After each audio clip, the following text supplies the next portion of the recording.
In the gleaming corridors of Nexus Corp's Silicon Valley headquarters, a brilliant product manager was about to face the fight of her career.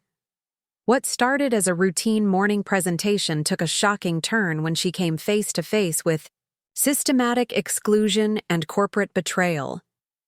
Emma Mitchell wasn't your typical tech employee. For 3 years, she had spent her life climbing the corporate ladder through sheer technical expertise, known for her methodical approach to security, vulnerabilities, and unwavering ethical standards. When she encountered David Harrison dismissing her critical security warnings, she had no idea she was walking into a web of surveillance, retaliation, and government conspiracy. Emma's decision to investigate further would lead to exposing an $8 million AI assistant designed to spy on millions of users. What began as workplace discrimination would become a national scandal.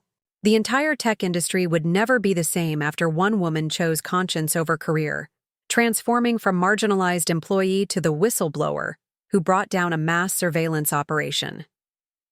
Before we jump back in, tell us where you're tuning in from, and if this story touches you, make sure you're subscribed, because tomorrow, I've saved something extra special for you.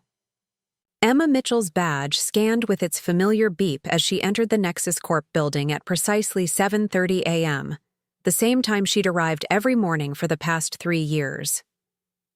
The familiar weight of her laptop bag pulled at her shoulder, heavy with the final security recommendations she'd spent the weekend perfecting. Today was supposed to be her moment, the culmination of months of careful analysis and diplomatic navigation through the company's labyrinthine politics. The elevator hummed its ascent to the 15th floor, where the conference room windows would offer a panoramic view of Silicon Valley's sprawling tech empire. Emma had practiced her presentation until she could deliver it in her sleep, each slide crafted to balance technical precision with executive-friendly language. The security vulnerability she'd identified wasn't just a flaw. It was a potential catastrophe waiting to happen. But when the elevator doors opened, something felt wrong. The usual pre-meeting energy was absent from the hallway. No rushed conversations about last-minute changes or the nervous laughter that typically preceded major presentations. Instead, Emma noticed Sarah Kim standing by the water cooler, her expression carefully neutral in the way that screamed warning to anyone who knew how to read corporate body language. "Morning, Sarah," Emma called out, forcing brightness into her voice. Sarah's eyes flickered with something, guilt? Fear? Before she managed a smile. "Oh, hey, Emma, I was just..." She gestured vaguely at her water cup. "Getting some caffeine." Emma's step faltered. Sarah was a security engineer, not someone who needed to justify getting water. They'd worked together on half a dozen projects, shared countless late-night debugging sessions, and developed the kind of professional shorthand that made complex problems feel manageable. Sarah's awkwardness was completely out of character. "The presentation's at 8, right?" Emma asked, though she already knew the answer. She'd sent the calendar invitation herself. Sarah's pause lasted a heartbeat too long. "Emma, maybe you should..." "Mitchell!" David Harrison's voice cut across the hallway with the kind of forced joviality that made Emma's skin crawl. Perfect. Timing. Just the person I wanted to see. Emma turned to face her superior, noting how his smile never quite reached his eyes. David Harrison embodied everything she'd learned to navigate carefully in corporate America. Stanford MBA confidence wrapped in expensive suits, the kind of manager who spoke in buzzwords and somehow always emerged from failures with his reputation intact. "Good morning, David. I'm looking forward to presenting the security recommendations today. I think you'll find the analysis quite compelling." David's expression shifted almost imperceptibly. "About that, there's been a change of plans. We've decided to streamline the presentation to focus on the core launch metrics. Technical details can get a bit overwhelming for the executive team." The words hit Emma like a physical blow, though she kept her expression carefully composed. 3 months of work, dismissed as technical details. She watched David's face, searching for any sign of the collaborative relationship they'd maintained, however tenuously, over the past year. "I understand the need for streamlining," Emma said carefully, "but the security implications are directly tied to user adoption and retention. The vulnerability I've identified could—" Emma. David's tone carried a warning wrapped in false concern. "I appreciate your dedication, but sometimes we need to trust that the broader team has considered all angles. Your insights have been—" Noted. Noted. The corporate equivalent of being patted on the head and dismissed. Emma's laptop bag suddenly felt heavier as she processed the implications. "So I won't be presenting at all?" "Not today, but I'd love to get your thoughts on the user onboarding flow. Jennifer mentioned we might need some fresh eyes on the customer service integration." Customer service integration. Emma had spent 5 years working her way up from customer service, fighting for recognition of her technical abilities, only to be circled back to where she'd started. The suggestion felt like a deliberate insult. Through the conference room's glass walls, Emma could see her colleagues filing in for the meeting. Tom Bradley, the lead developer whose anxiety made him avoid eye contact, but whose code was brilliant. The marketing team she'd worked with to understand user behavior patterns. The product designers who'd incorporated her security feedback into their interface mock-ups. And there, setting up his laptop at the head of the table, was David himself, preparing to present what looked suspiciously like her own slide deck. "I'll just grab my materials from the conference room," Emma said, fighting to keep her voice level. "Actually, we've got everything we need. No sense cluttering the table." Emma stared at him, feeling 3 years of carefully maintained professional courtesy cracking like ice under pressure. "David, those are my security recommendations, my analysis, my work." His smile became even more patronizing. "Emma, we're all part of the same team here. Ideas don't belong to individuals, they belong to Nexus Corp. That's what collaboration means." The conference room was filling up now. Emma could see Jennifer Walsh, the CEO, taking her seat at the far end of the table. This was supposed to be Emma's chance to present directly to leadership, to make the case that security couldn't be an afterthought in their rush to market. Instead, she was standing in the hallway, watching David Harrison arrange her slides, while explaining to her that her work didn't belong to her. "I see." The words came out colder than Emma intended. "And the security vulnerability I identified? The one that could expose user data to external access?" David's expression hardened. "Emma, I need you to be very careful about making alarmist statements regarding products you're no longer directly involved with. We have entire teams dedicated to security review." The threat was barely veiled. Emma felt Sarah's presence beside her, but when she glanced over, her colleague was studying her water cup with intense focus. "I'm not being alarmist. I'm being accurate." "Are you?" David stepped closer, lowering his voice. "Because from where I'm standing, it looks like someone who's been overpaid for months is trying to justify their position by manufacturing problems that don't exist." Overpaid. The word hung in the air like smoke from a fired gun. Emma had heard the whispers, of course. The subtle suggestions that her promotion had been politically motivated, that she'd been fast-tracked beyond her capabilities. The implications, that her technical expertise was somehow less legitimate than her male colleagues. She'd spent 3 years proving herself over and over, only to be told she was overpaid for pointing out a critical security flaw. "I documented everything," Emma said quietly. "The vulnerability is real." Is it? Or is it the kind of theoretical concern that sounds impressive in a PowerPoint but doesn't reflect real-world usage? David glanced at his watch. "Look, Emma, I understand you want to contribute, but maybe focus on areas where your background is more relevant." Areas where her background was more relevant. Customer service, user onboarding, the soft skills that were considered appropriate for someone like her. Emma watched through the glass as David opened her presentation, her months of work now bearing his name.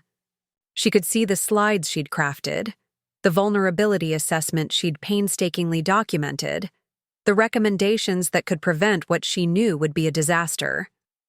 "You're making a mistake," she said. David's false friendliness finally dropped completely. "No, Emma, you're making one. This company has been more than generous with you. Don't forget that." He turned and walked into the conference room, leaving Emma standing in the hallway with Sarah, who finally looked up from her water cup. "Emma, You knew." Emma's voice was barely above a whisper. "You knew they were cutting me out." Sarah's silence was answer enough. Emma stood there for a long moment, watching David present her work to the executive team, watching Jennifer Walsh nod approvingly at slides that bore another person's name. 3 years of careful diplomacy, of playing by rules that seemed to change depending on who was enforcing them. She turned away from the conference room, her laptop bag heavy with presentations she'd never get to give, her mind already racing ahead to what came next. The vulnerability was real, whether David Harrison wanted to acknowledge it or not. The question was what she was going to do about it. Behind her, she could hear David's voice through the glass, smooth and confident as he presented her work as his own. "Our security analysis shows minimal risk," he was saying. "We're confident in our launch timeline." Emma's hands clenched into fists as she walked toward her desk, Sarah's footsteps echoing uncertainly behind her. The war for her professional recognition might be lost, but the war for the users who would trust this flawed product was just beginning. Emma's hands clenched into fists as she walked toward her desk, Sarah's footsteps echoing uncertainly behind her. The war for her professional recognition might be lost, but the war for the users who would trust this flawed product was just beginning. Her cubicle felt smaller than usual, the gray fabric walls seeming to close in as she set down her laptop bag with deliberate care. Around her, the office hummed with its usual morning energy. Keyboards clicking, phones ringing, the soft murmur of conversations about sprint planning and user stories. Normal sounds of a normal day, while Emma felt like her professional world had just shifted beneath her feet. "Emma, I'm sorry." Sarah appeared beside her cubicle, voice low. "I wanted to warn you, but David specifically said that it was confidential."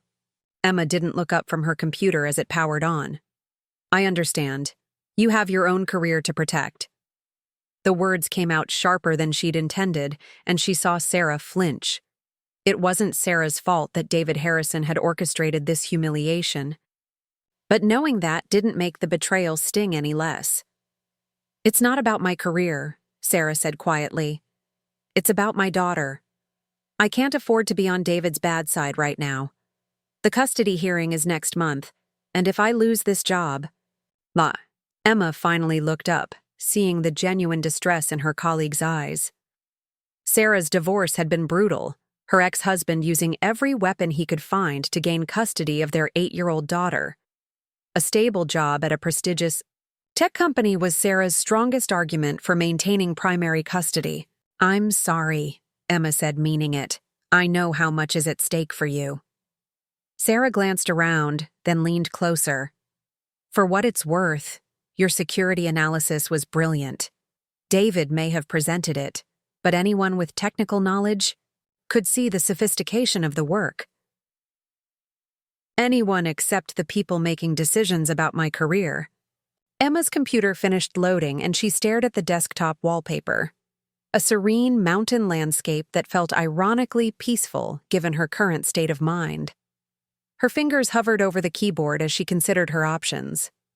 She could accept David's dismissal, focus on the more appropriate projects he'd suggested, and hope that keeping her head down would eventually lead to professional rehabilitation. Or she could do what her instincts were screaming at her to do. Investigate the security vulnerability more thoroughly and document everything, regardless of who wanted to hear it. "Sarah, I need to ask you something, and I'll understand if you say no."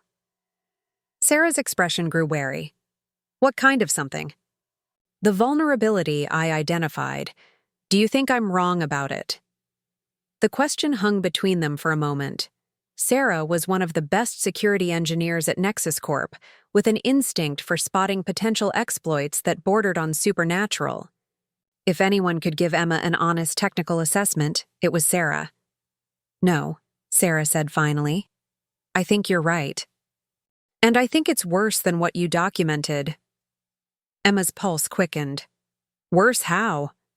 Sarah glanced around again, paranoia radiating from her posture. "Not here. Too many ears." The rest of the morning passed in a haze of forced productivity. Emma responded to emails, attended a user experience review meeting, and made polite conversation with colleagues who either didn't know about her exclusion from the launch team or were too diplomatic to mention it. But beneath the surface of professional normalcy, her mind was racing through the technical implications of what Sarah had said. The AI assistant, codenamed Aria, was designed to be the most intuitive virtual assistant ever created. It could learn user preferences, anticipate needs, and integrate seamlessly with every aspect of a person's digital life. The marketing team had spent months crafting messaging around trust and security, promising users that their personal information would be protected by state-of-the-art encryption and privacy protocols. Emma had been part of the team that designed those protocols. She knew every layer of security, every authentication checkpoint, every safeguard that was supposed to protect user data, which was exactly why she'd been so alarmed when she'd discovered the backdoor buried deep in the data processing architecture. At first, she'd assumed it was an oversight, a development artifact that had been accidentally left in the production code. But as she'd dug deeper, the evidence pointed to something more troubling. The backdoor appeared to be intentional, designed to allow administrative access to user data without the normal authentication requirements. When she'd brought her concerns to David, he'd dismissed them as theoretical vulnerabilities that wouldn't affect real-world usage. When she'd pressed the issue, he'd suggested she was being overly cautious and unnecessarily alarmist. Now she wondered if his dismissal had been less about technical disagreement and more about protecting something he didn't want exposed. By 5 o'clock, the office had largely emptied out. The Silicon Valley tech culture might promote work life, balance in theory, but in practice, most employees worked long hours driven by stock options and the promise of equity payouts. Emma had always been part of that culture, staying late to perfect code reviews and security assessments. Tonight, her late hours had a different purpose. She pulled up the Aria codebase, using her security clearance to access the development servers. Her credentials still worked. Apparently, David's exclusion of her from the launch presentation hadn't extended to revoking her technical access. She wondered how long that oversight would last. The code was beautiful in its complexity, thousands of lines of elegant algorithms that could process natural language, learn from user behavior, and integrate with dozens of third-party services. Emma navigated through the architecture like a detective following clues, tracing data flows and authentication pathways. And there it was, buried in the user data processing module, a backdoor that could bypass normal security protocols and grant direct access to user information. Emma stared at the code, her technical training warring with disbelief. The backdoor wasn't just present. It was sophisticated, carefully designed to be invisible to casual inspection. This wasn't a developer's mistake or a security oversight. This was intentional. Her fingers moved across the keyboard, documenting the vulnerability with screenshots and code analysis. She traced the data flow, identifying exactly how the backdoor could be exploited and what information it could expose. Financial data, private communications, location information, browsing history. Everything that users would trust Aria to protect. Working late? Emma spun around, her heart hammering. Tom Bradley stood behind her cubicle, looking uncomfortable but determined. The lead developer rarely initiated conversations, his social anxiety making him prefer email and code comments to face-to-face interaction. "Tom, You startled me. Sorry. He glanced around the empty office, then stepped closer to her cubicle. I wanted to talk to you about the presentation today, about what David said. Emma saved her documentation and minimized the screen, though she suspected Tom had already seen what she was working on. What about it? He presented your work, your analysis, but he didn't present your conclusions. The statement was delivered in Tom's typical understated manner, but Emma could hear the underlying tension. Tom might struggle with confrontation, but his technical integrity was absolute. He wouldn't appreciate seeing good work misrepresented. Did you review the security assessment? Emma asked carefully. Tom nodded, his expression troubled. I've been trying to tell myself you were wrong, that the vulnerability you identified couldn't be exploited in practice. But the more I look at it, the more you realize it's worse than I documented. Much worse. Tom's voice dropped to barely above a whisper. Emma, that back door isn't an accident. It's too sophisticated, too carefully hidden. Someone designed it to be there.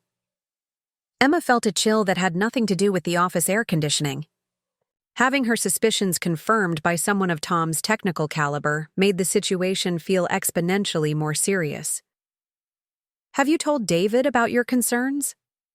Tom's laugh held no humor. I tried.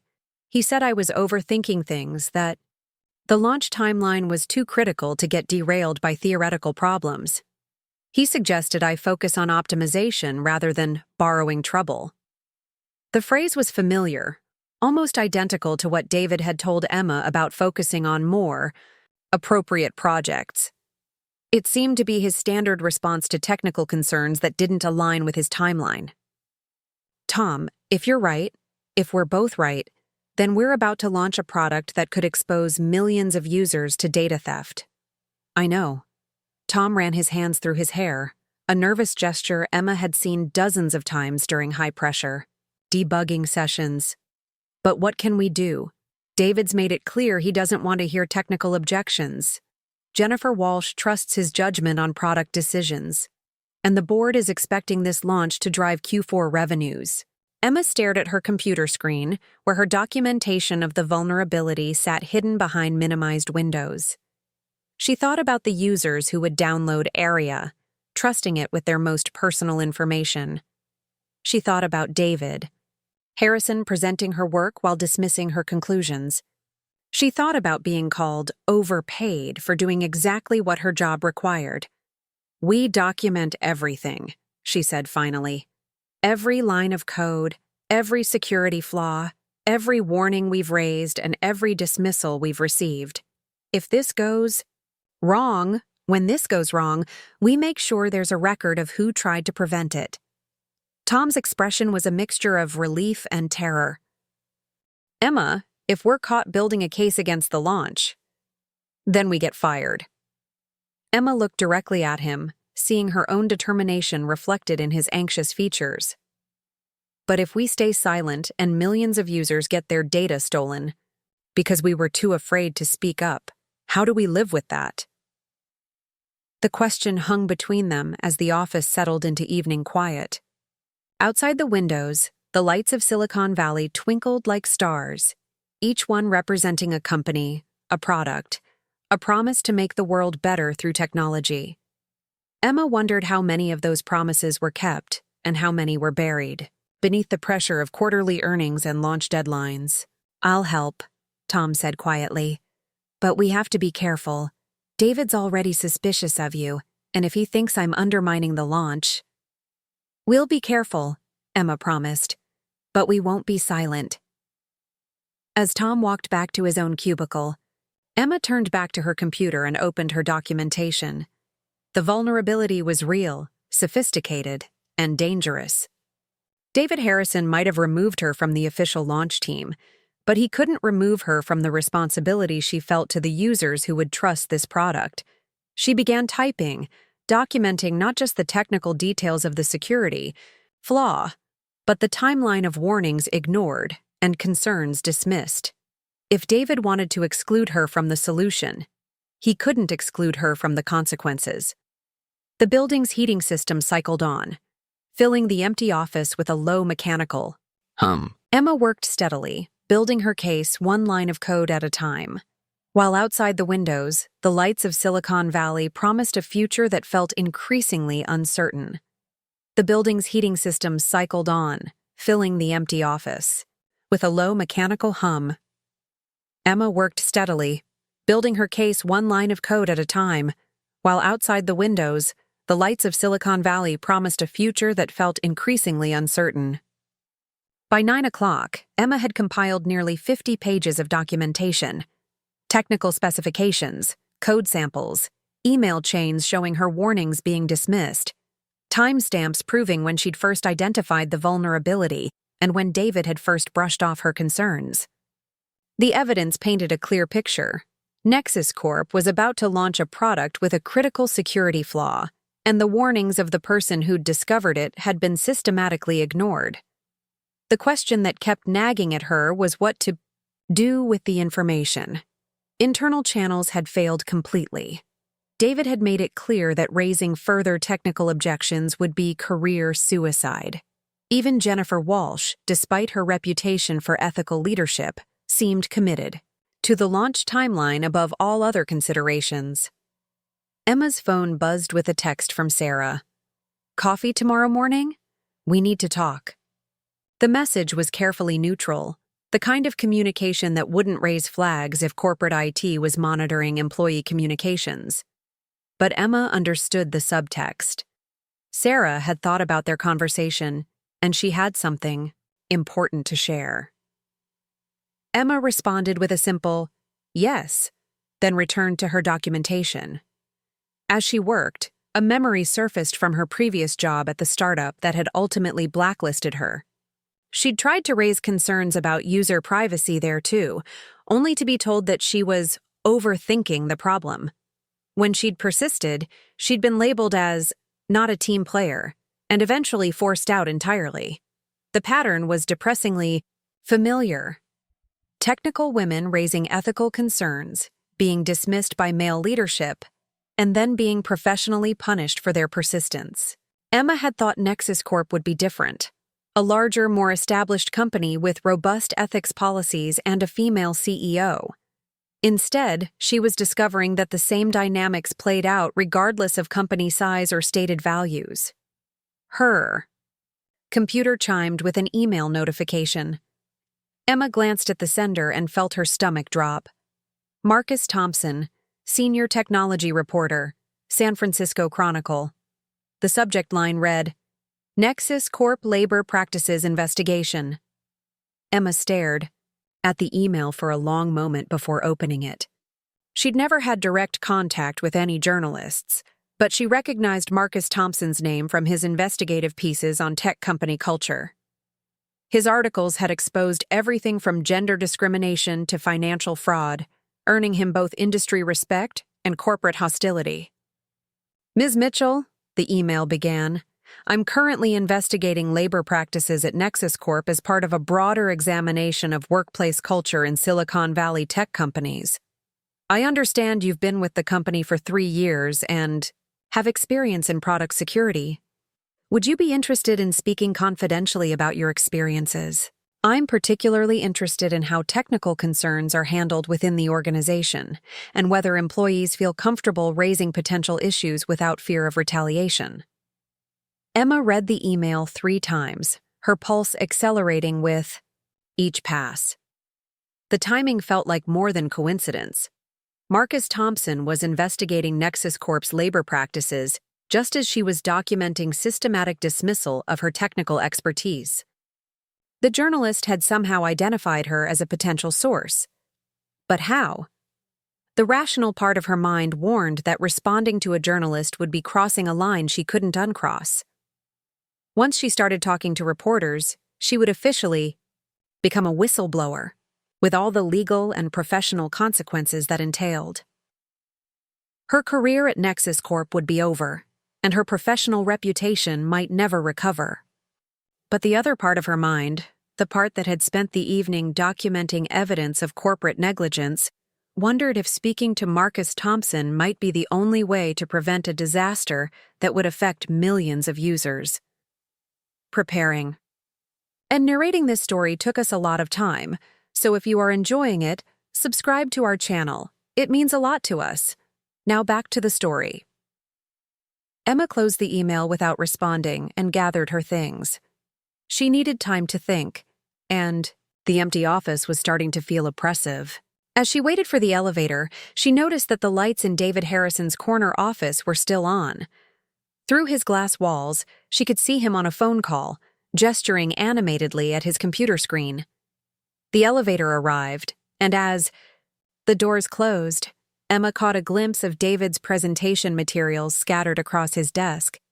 Her presentation materials, now bearing his name and conclusions that contradicted everything she'd documented about the security vulnerability.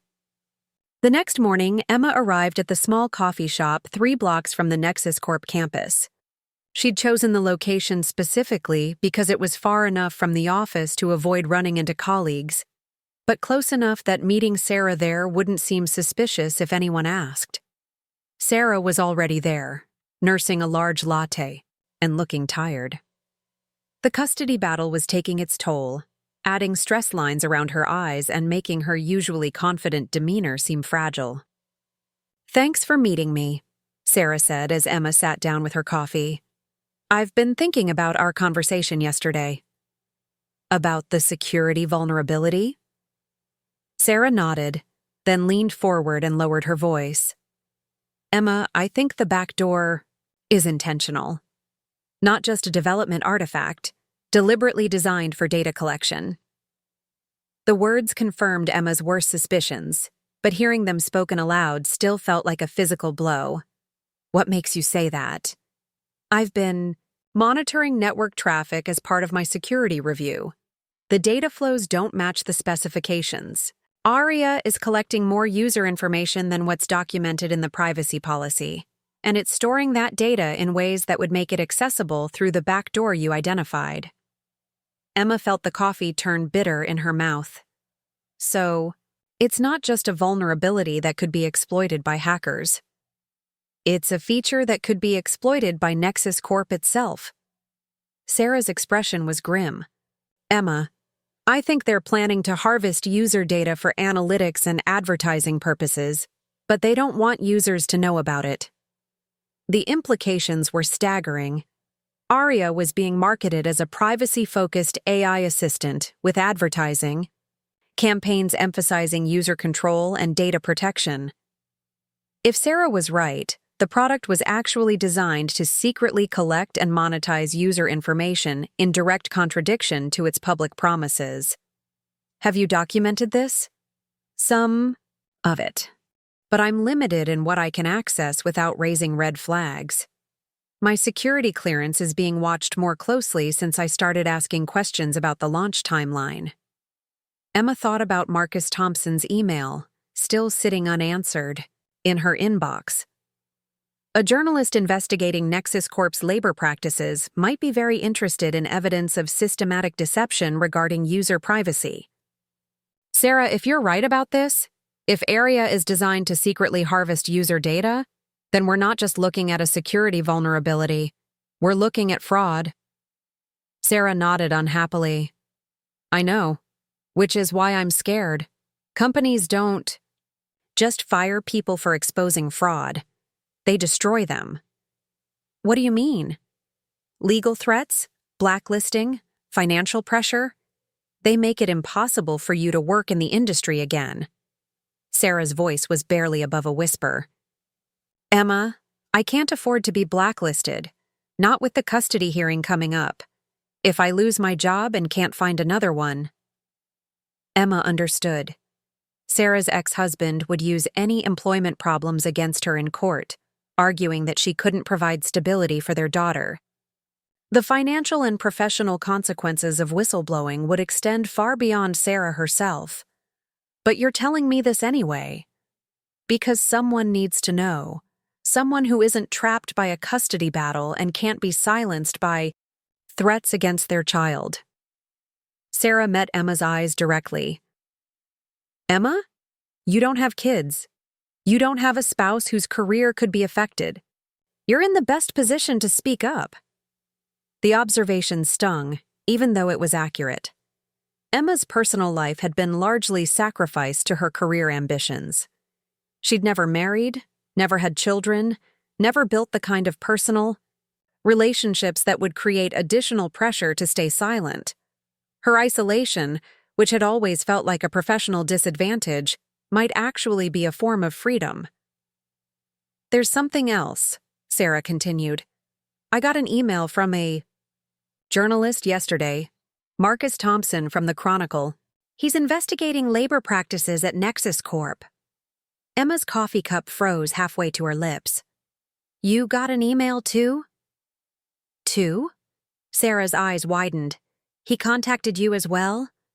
They stared at each other across the small table, both realizing that Marcus Thompson wasn't conducting a random investigation.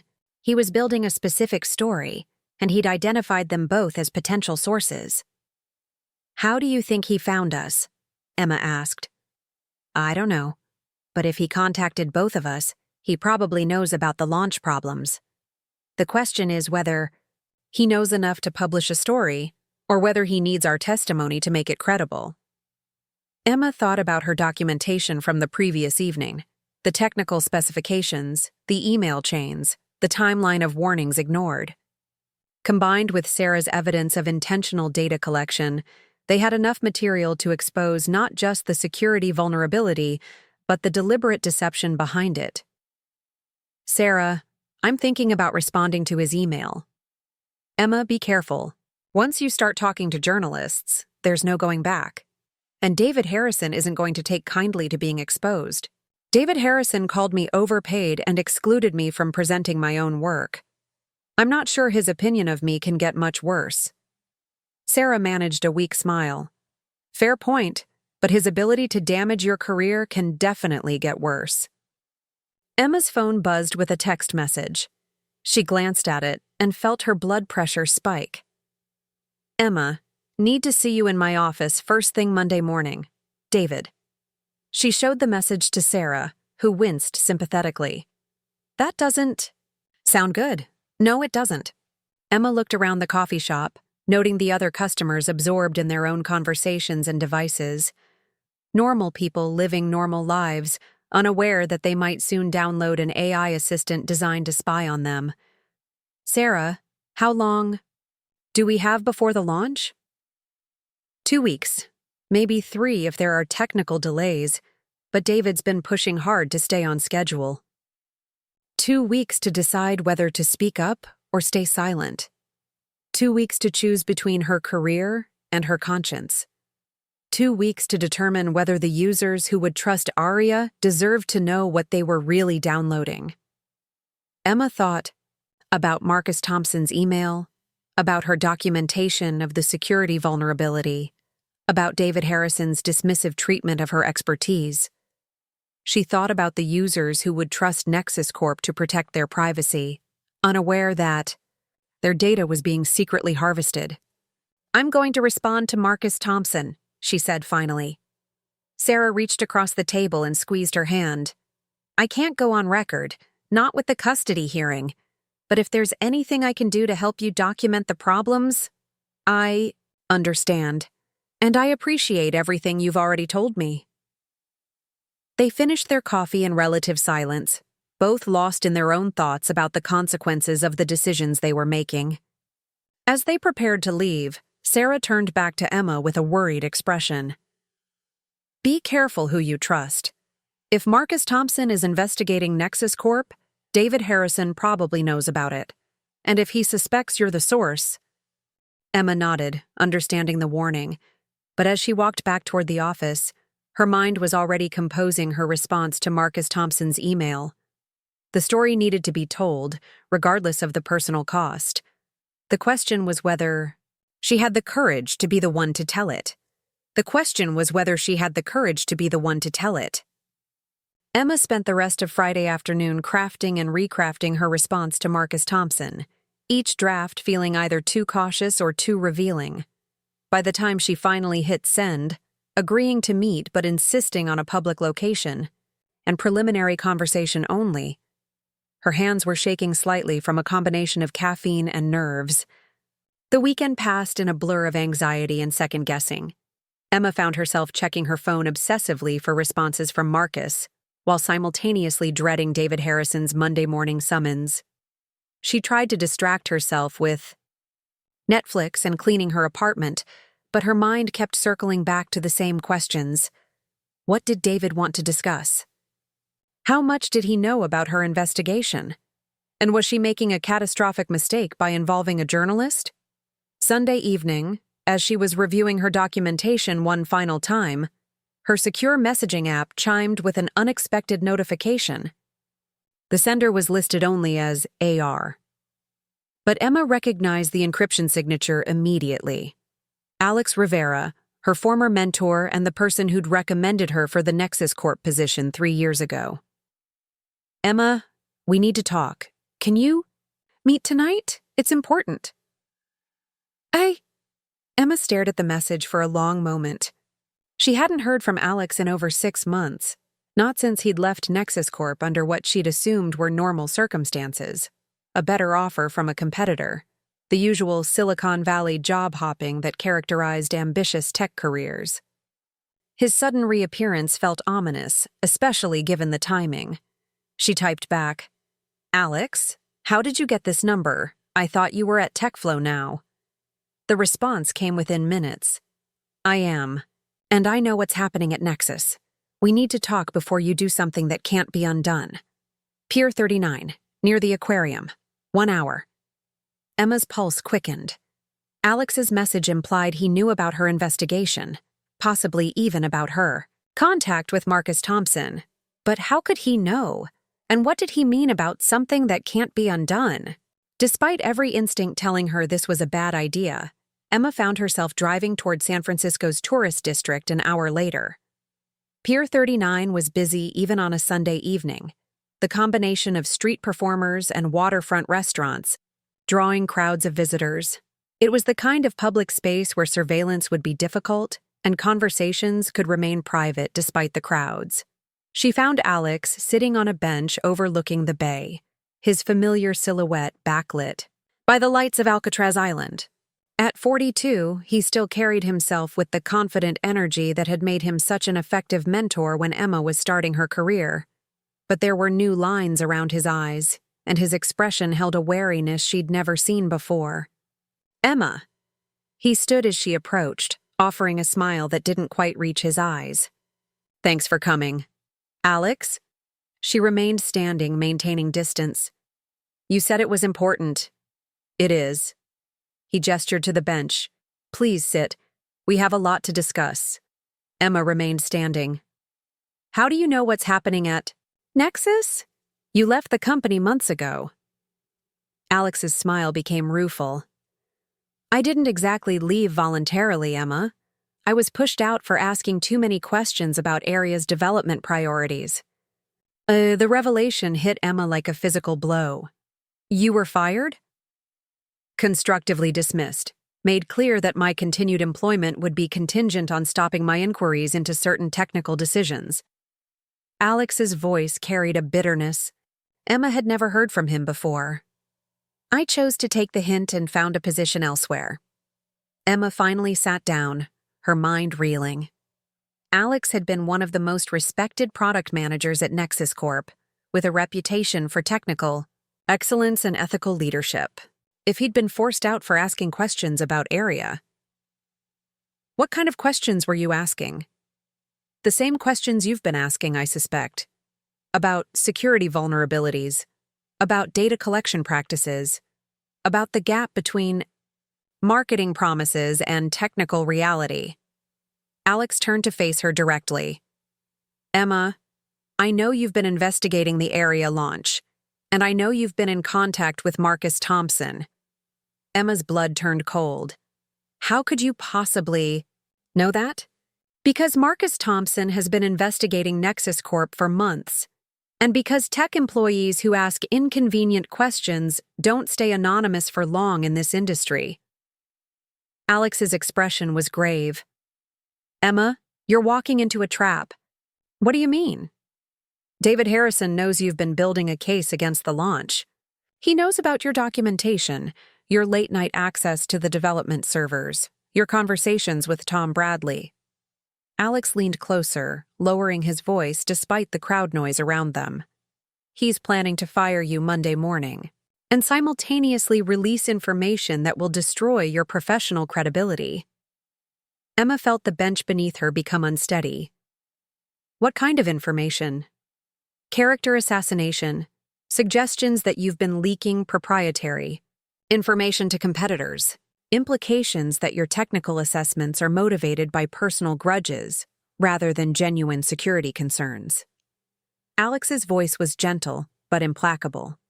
Emma, they're going to paint you as a disgruntled employee seeking revenge for being excluded from the launch team. The strategy was brutally effective, Emma realized. By the time her security concerns became public, her credibility would already be destroyed. Any journalist publishing her allegations would have to contend with Nexus Corp's counter-narrative that she was an unreliable source with personal motivations for attacking the company. How do you know all this? Alex was quiet for a moment, watching a group of tourists pose for photos near the sea lions. Because I've been monitoring Nexus Corp's activities since I left, and because I'm not the only former employee who was pushed out for asking inconvenient questions. You're spying on your former employer? I'm protecting myself and others like us. Alex's tone hardened. Emma, Nexus Corp isn't just launching a flawed product. They're systematically silencing anyone who might expose the problems. Your situation isn't unique. It's part of a pattern. Emma thought about Sarah's fears regarding the custody battle, Tom Bradley's anxiety about speaking up, her own growing isolation within the company. How many others? In the past 2 years? 7 employees who raised technical or ethical concerns about various products. All of them either fired or constructively dismissed. All of them subsequently blacklisted from major tech companies through coordinated character assassination campaigns. The scope of what Alex was describing felt overwhelming. This wasn't just about area, or even about Emma's individual situation. It was about a systematic corporate culture of retaliation against whistleblowers. Alex, why are you telling me this? And why now? Because you're about to make the same mistake I made, trusting that the truth will protect you. Alex turned to face her fully. Emma, the truth doesn't matter if no one with power wants to hear it.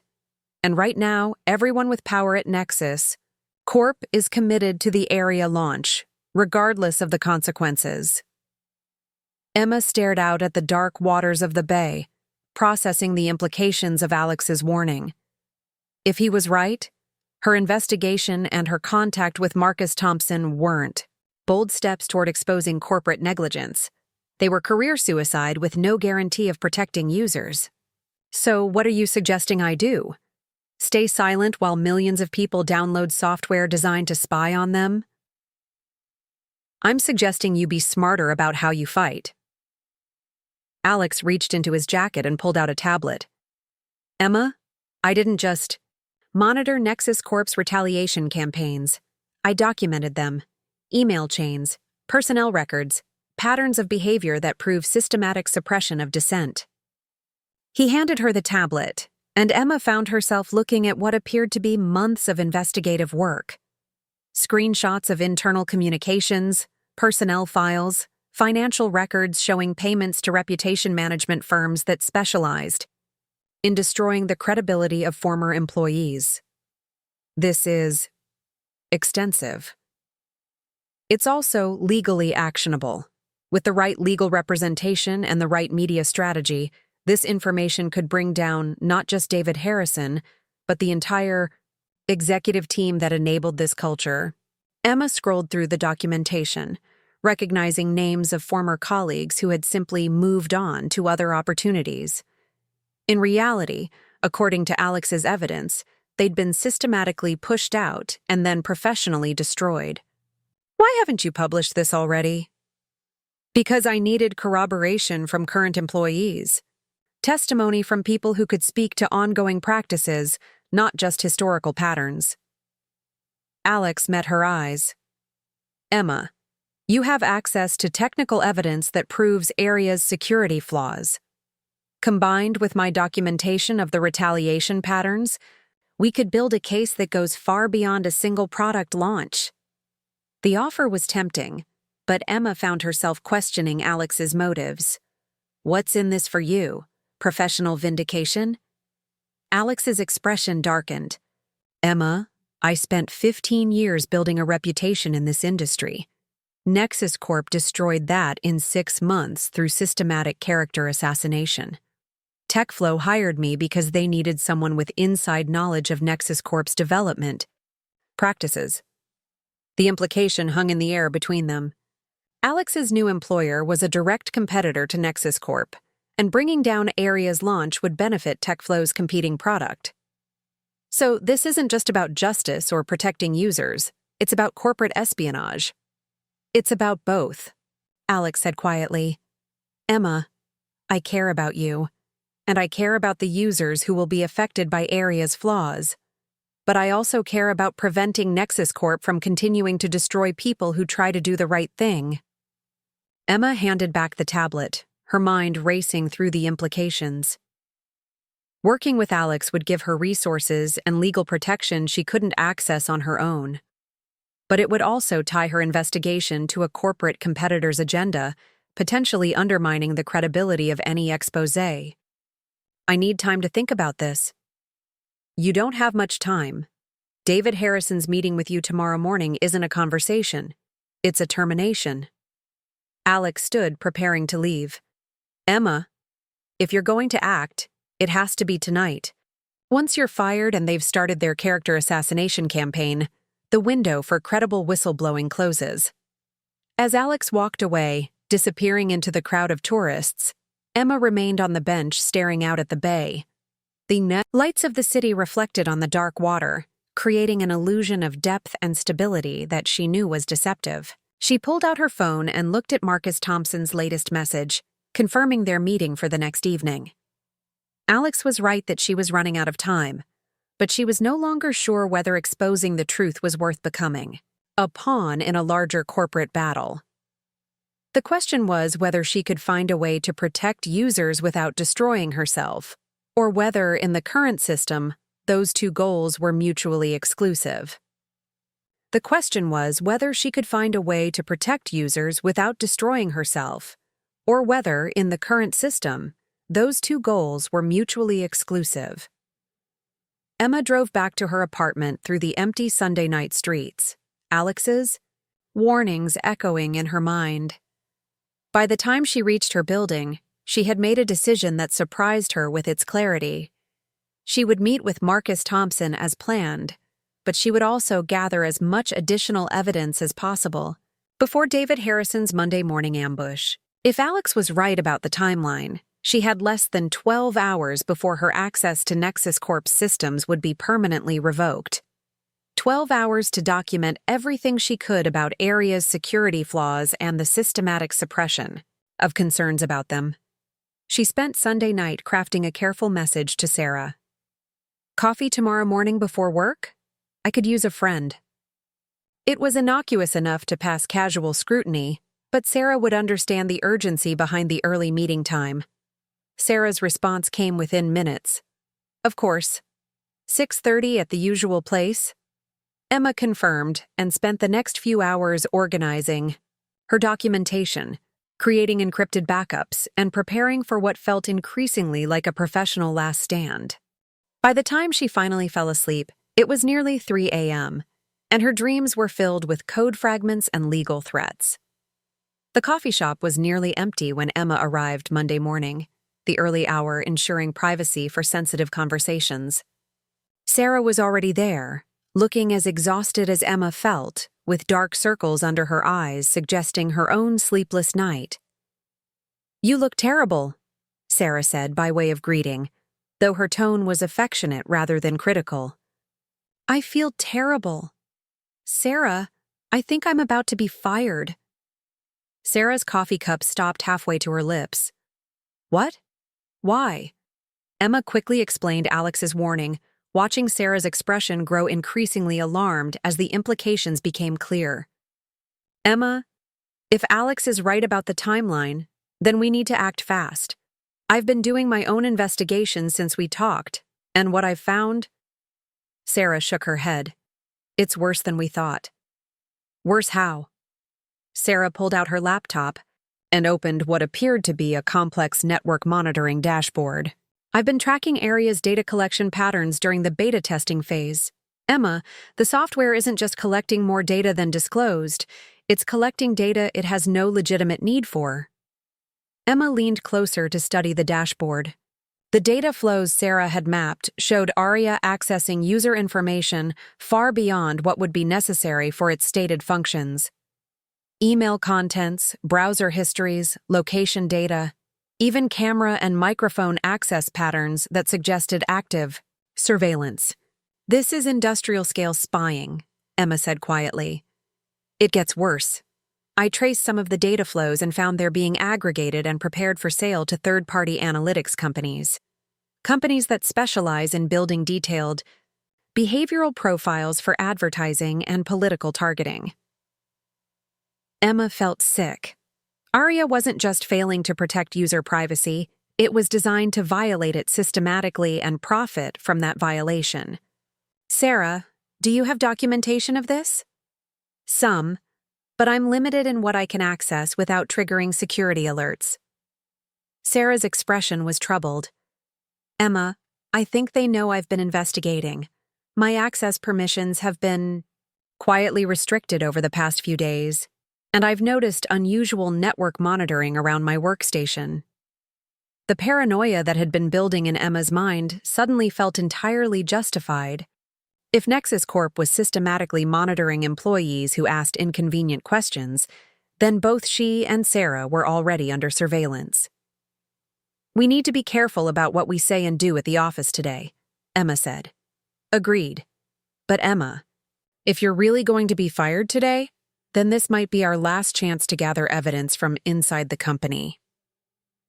Emma thought about her meeting with David Harrison, scheduled for 9 a.m.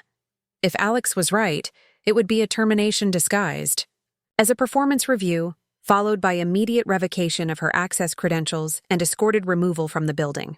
What do you need? Access to the Area production servers and the data processing logs. With your security clearance, you can reach parts of the system I can't.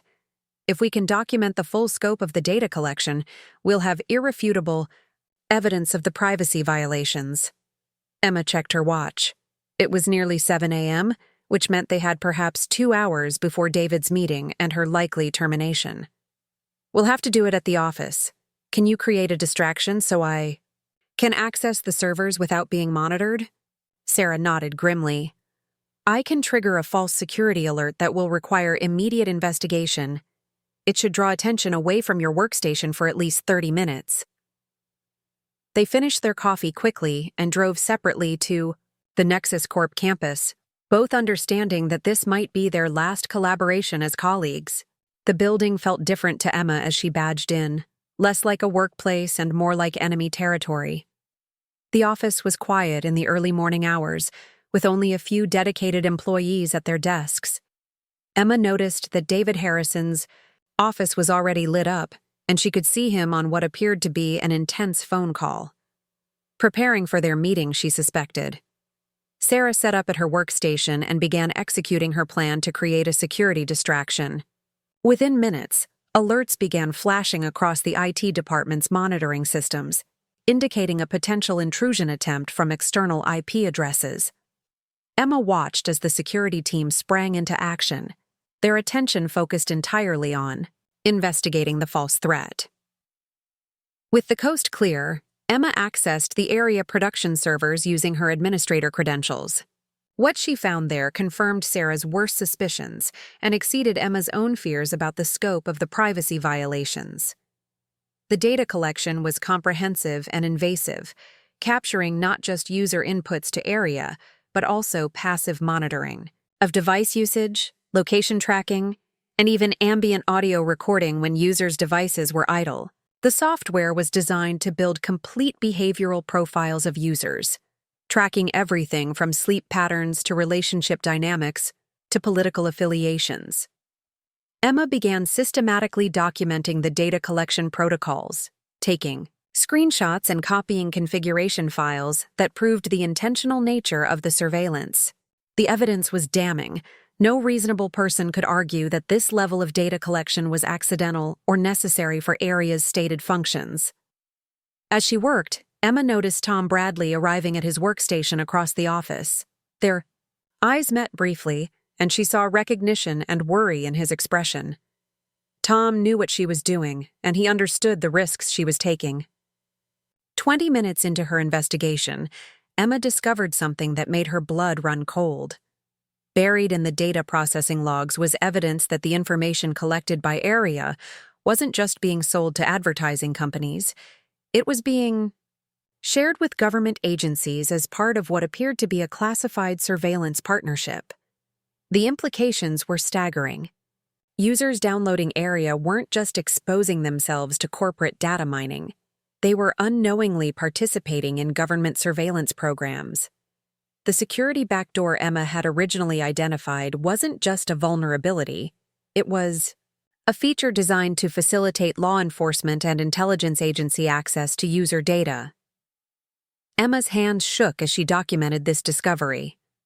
This wasn't just corporate malfeasance, it was a conspiracy that involved both private and government actors in systematic violation of user privacy and civil liberties. Emma. Tom Bradley's voice made her jump. He had approached her workstation, quietly, his expression a mixture of fear and determination. Sarah's distraction is about to end. Security will be back to normal monitoring in 5 minutes. Tom, I need more time. What I'm finding here. I know what you're finding. I helped write some of the code. Tom's admission was delivered in a whisper, but Emma heard every word clearly.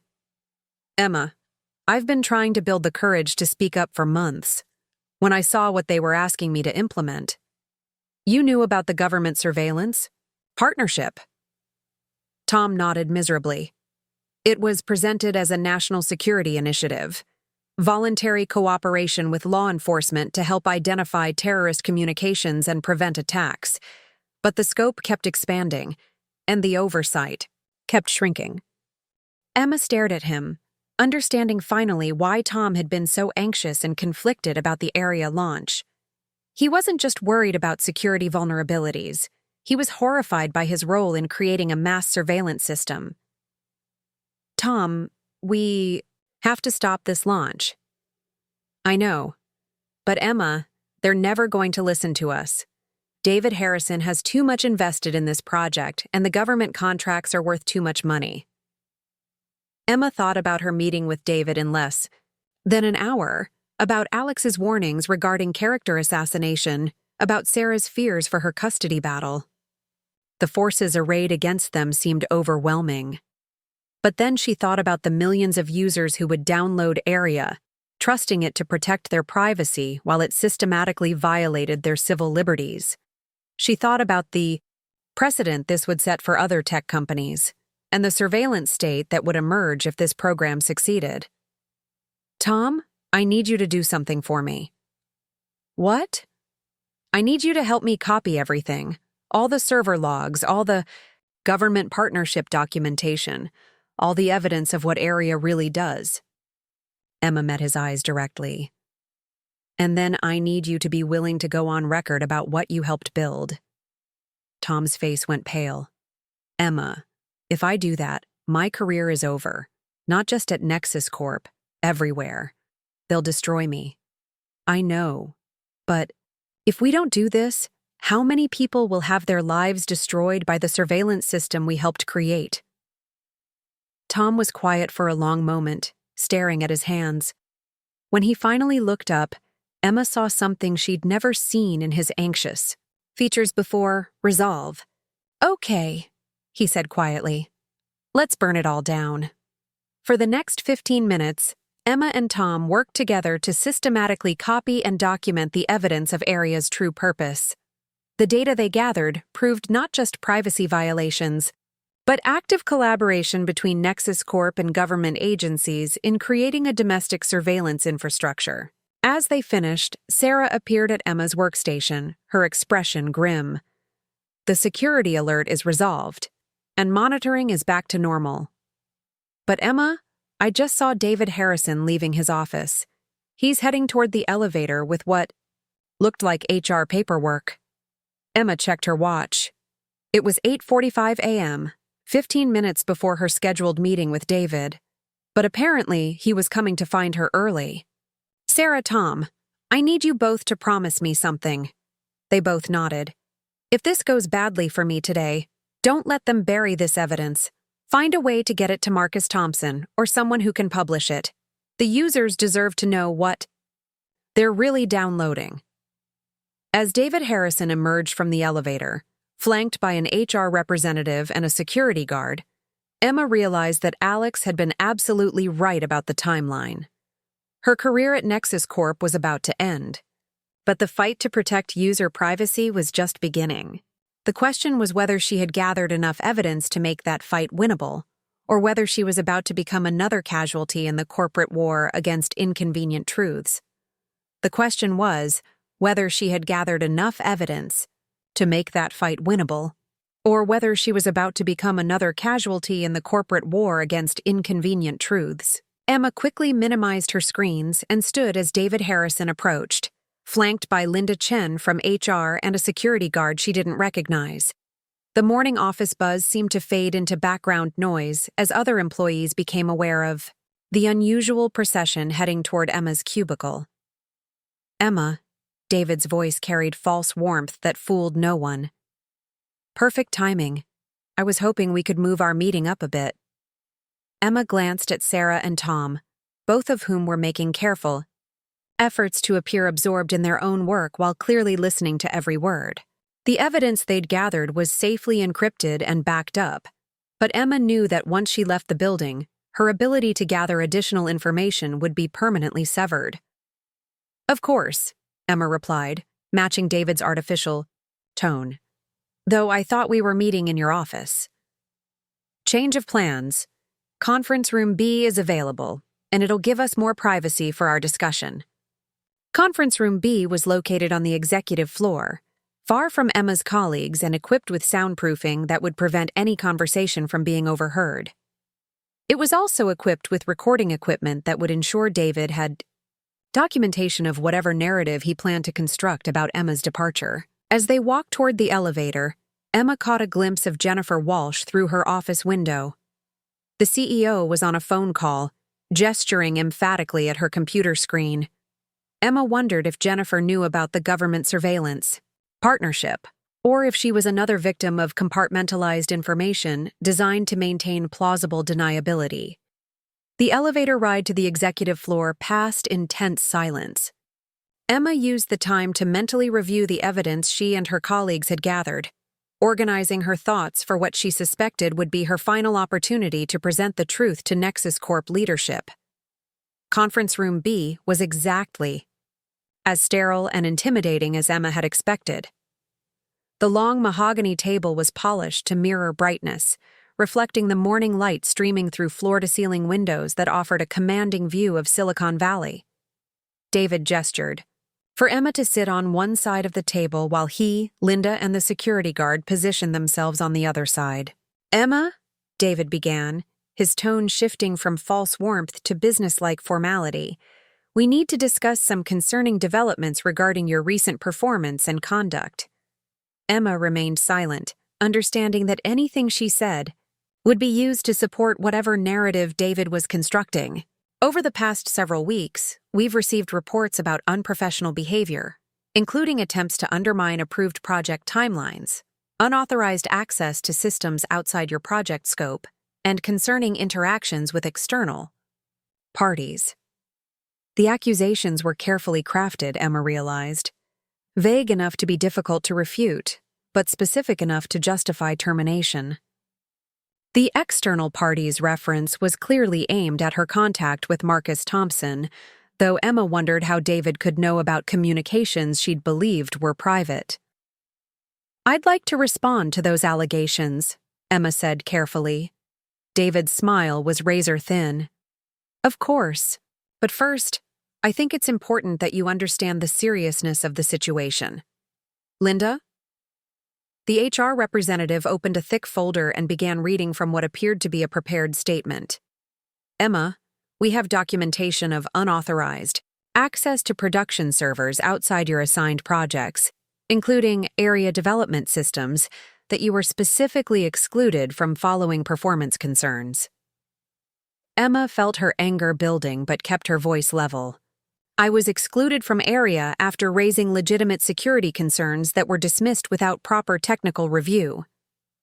"That's your characterization," David interjected.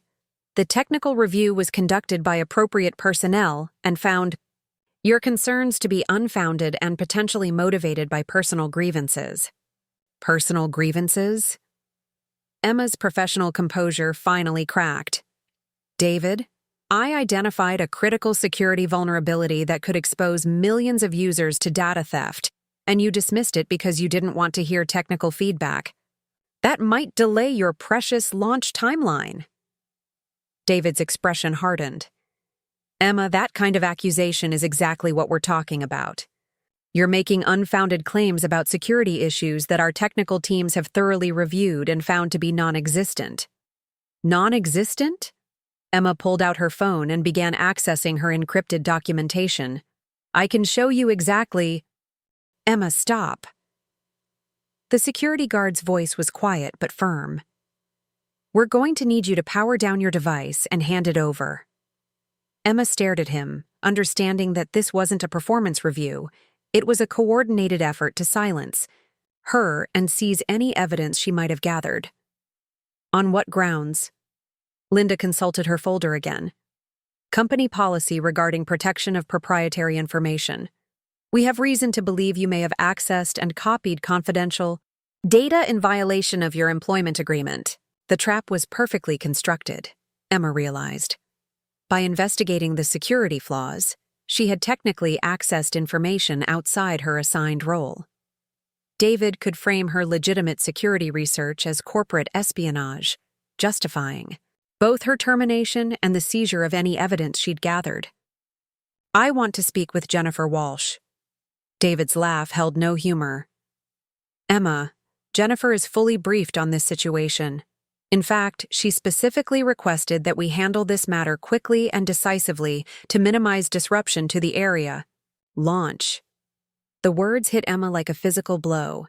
Jennifer Walsh, the CEO she'd hoped would listen to ethical concerns, was apparently complicit in the cover-up.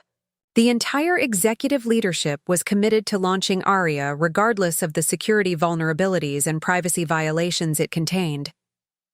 "You're making a catastrophic mistake," Emma said, her voice steady despite the rage building inside her.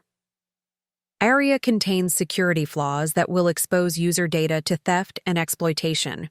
Beyond that, the software is designed to conduct mass surveillance in partnership with government agencies. You're about to launch a product that will systematically violate the civil liberties of millions of users." The silence that followed Emma's statement was deafening. David's expression shifted from smugness to something approaching shock, while Linda frantically scribbled notes that Emma suspected were being used to document her conspiracy theories for later character assassination. "Emma," David said slowly, "those are very serious allegations. The kind of allegations that could be considered defamatory if made publicly without substantiation." The threat was barely veiled. David was warning her that speaking publicly about ARIA's surveillance capabilities would result in legal retaliation for corporate defamation. "They're not allegations. They're documented facts that I can prove with technical evidence. Evidence gathered through unauthorized access to systems you were specifically prohibited from reviewing." David leaned forward, his mask of corporate politeness finally falling away completely. "Emma, you seem to be under the impression that you're some kind of heroic whistleblower exposing corporate malfeasance. But from where I'm sitting, you look like a disgruntled employee who's been caught engaging in corporate espionage. Emma understood that David was constructing the narrative that would be used to destroy her credibility. By the time her security concerns became public, she would already be branded as an unreliable source with personal motivations for attacking the company. David, millions of people are going to download software they believe will protect their privacy, when it's actually designed to spy on them. Doesn't that bother you at all? For just a moment, David's expression flickered with something that might have been conscience, but it was quickly replaced by cold calculation. Emma, you clearly don't understand the broader strategic considerations involved in product development. Sometimes individual privacy concerns have to be balanced against larger societal needs. Larger societal needs? You mean corporate profits and government surveillance contracts? David stood abruptly, signaling the end of any pretense of discussion. Emma, your employment with Nexus Corp is terminated effective immediately. Security will escort you to your desk to collect personal items, and then you'll be escorted from the building. Any company property, including devices and data, will be retained pending a full investigation into your unauthorized activities. Emma remained seated, staring across the table at the man who was about to launch a mass surveillance system while simultaneously destroying anyone who tried to stop him. David, there's something you should know. I'm not the only one who's aware of Area's real capabilities. Other employees have been investigating, and the information has already been shared with external parties. David's confidence wavered slightly. What external parties? The kind that publish investigative journalism about corporate malfeasance and government surveillance programs. The color drained from David's face as he realized that Emma's termination might not be enough to contain the story. If journalists were already investigating Area's surveillance capabilities, then firing Emma might actually accelerate publication rather than prevent it. Emma, if you've shared proprietary information with journalists, you've violated your NDA in ways that will result in both criminal charges and civil lawsuits that will destroy you financially. Maybe. But at least I won't be complicit in destroying the privacy rights of millions of innocent people. Emma stood and walked toward the door, understanding that her corporate career was over, but feeling a clarity of purpose she hadn't experienced in years. The security guard moved to escort her, but she turned back to face David one final time. David, when this story breaks, and it will break, remember that you had multiple opportunities to listen to legitimate security concerns and chose to ignore them. Whatever happens to Nexus Corp and to your career, you brought it on yourself. As the conference room door closed behind her, Emma heard David frantically dialing his phone, presumably to begin damage control efforts. But she knew it was too late. The evidence was documented, the journalists were investigating, and the truth about Area's surveillance capabilities would soon become public. The question now was whether that truth would emerge in time to protect the users who were counting on Area to safeguard their privacy, or whether David Harrison's profits would prove more powerful than Emma's principles.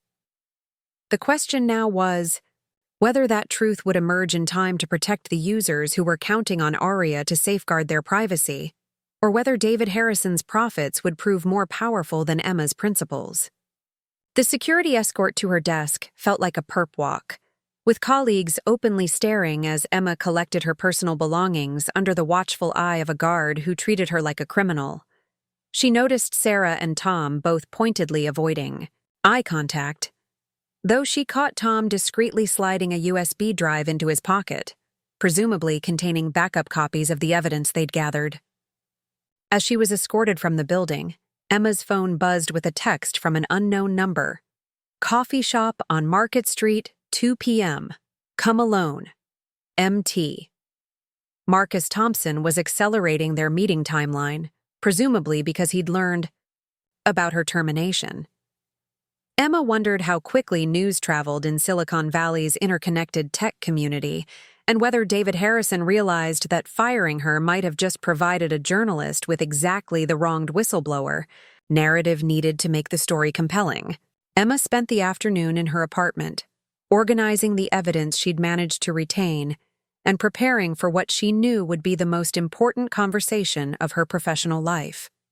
By 1:30 p.m., she was sitting in the Market Street coffee shop, choosing a corner table with clear sightlines to all entrances, a paranoia that would have seemed absurd a week earlier, but now felt entirely rational. Marcus Thompson arrived precisely on time, and Emma recognized him immediately from his byline photos. He was younger than she'd expected, perhaps 35, with the kind of intense focus that suggested someone who'd learned to extract truth from people who preferred to keep it hidden. His approach was direct, but non-threatening as he sat across from her. "Ms. Mitchell, thank you for agreeing to meet.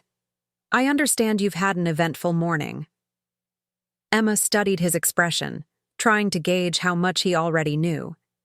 "You could say that, though I suspect you know more about my morning than I know about yours." Marcus smiled, the first genuine expression Emma had seen from anyone in the tech industry in weeks.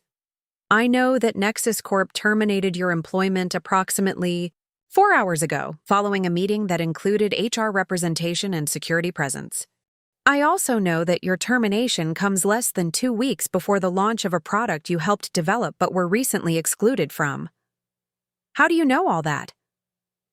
"Because Nexus Corp isn't the only company I'm investigating, and patterns of retaliation against employees who raise inconvenient questions are unfortunately common in this industry."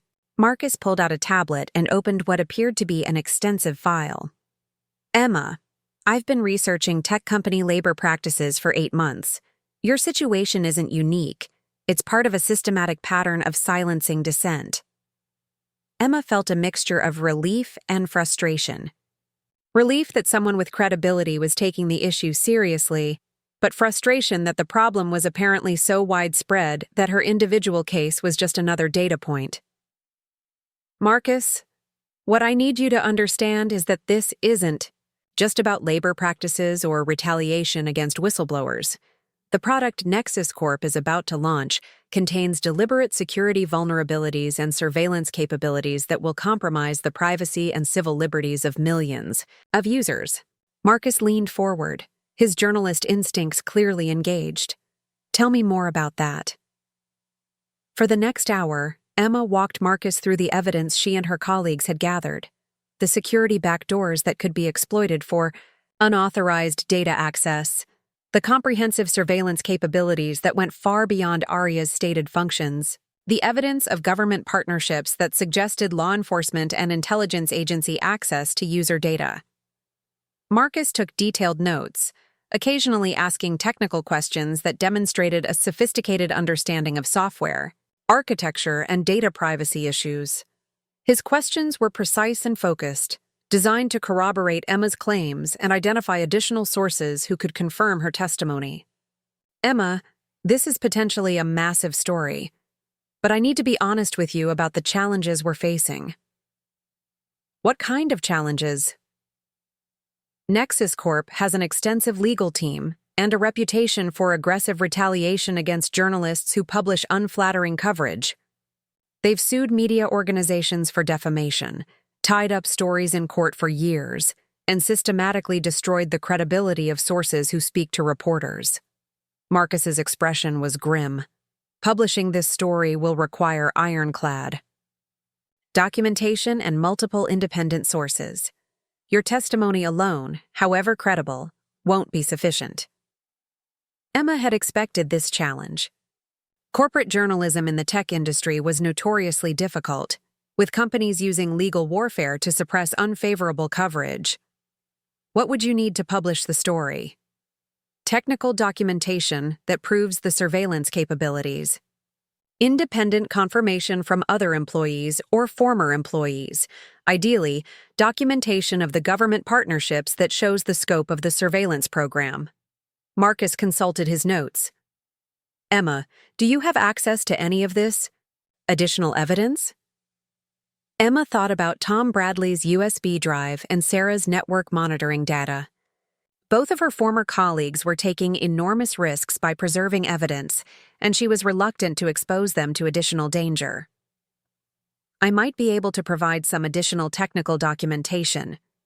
But Marcus, the people who helped me gather this information have families and financial obligations that make speaking publicly extremely dangerous for them.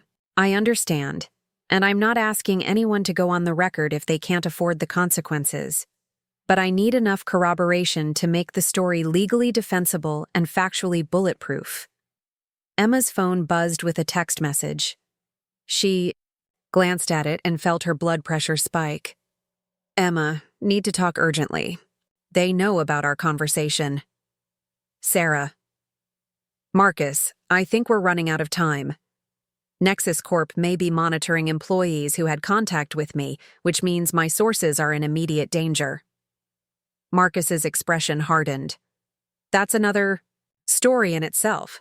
Corporate surveillance of employees who might speak to journalists.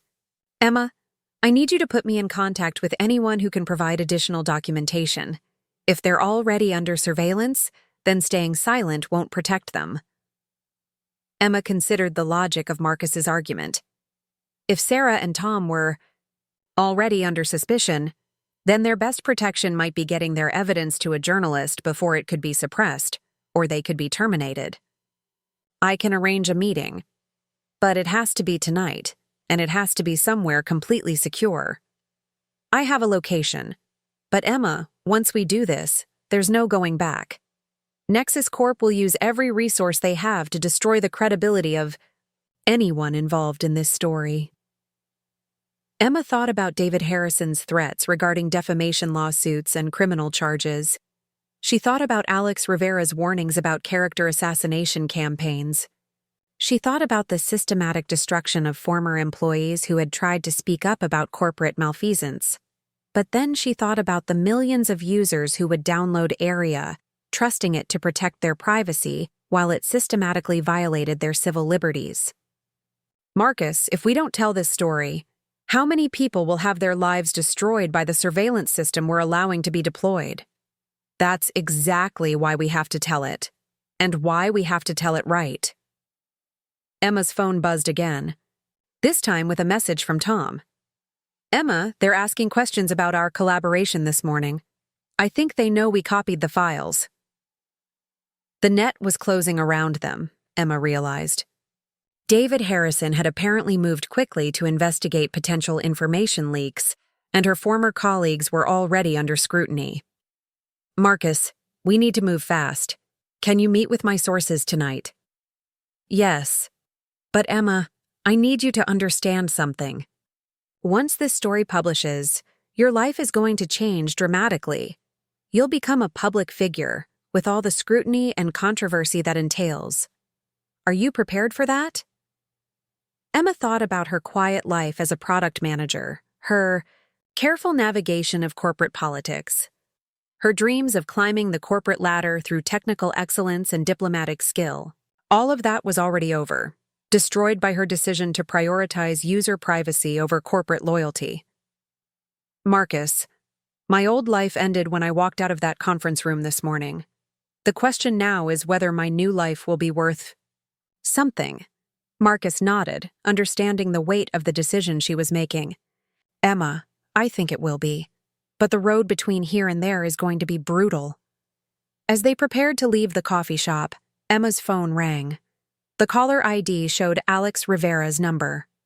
Alex? Emma, we need to talk immediately. David. Harrison just called an emergency meeting with the entire executive team, and they're bringing in external legal counsel. Alex's voice was tense. Emma, they're not just planning to discredit you. They're planning to have you arrested. Emma felt the world tilt beneath her feet. Arrested for what? Corporate espionage, theft of trade secrets, violation of the Computer Fraud and Abuse Act. Alex's voice was grim. Emma, they're claiming you accessed classified government partnership information without authorization. If they can make those charges stick, you could be facing federal prison time. Emma looked across the table at Marcus, who had clearly heard Alex's side of the conversation and was already taking notes. Alex, I accessed information that proves Nexus Corp is systematically violating user privacy and civil liberties. If that's classified, then the classification system is being used to hide criminal activity. I agree with you, but that's not going to protect you from federal prosecution. Alex paused. Emma, you need to get your evidence to journalists immediately before they can arrest you and seize everything. Once you're in federal custody, this story dies. Emma met Marcus's eyes across the table, both of them understanding that their timeline had just accelerated dramatically. They weren't just racing to publish a story before Nexus Corp could discredit their sources. They were racing to publish it before Emma could be arrested and silenced permanently. Marcus, how quickly can you publish? If I have all the documentation and corroboration by tomorrow morning, I can have the story online by tomorrow evening. Marcus was already packing up his materials. Emma, we need to get your sources together tonight. This might be our only chance.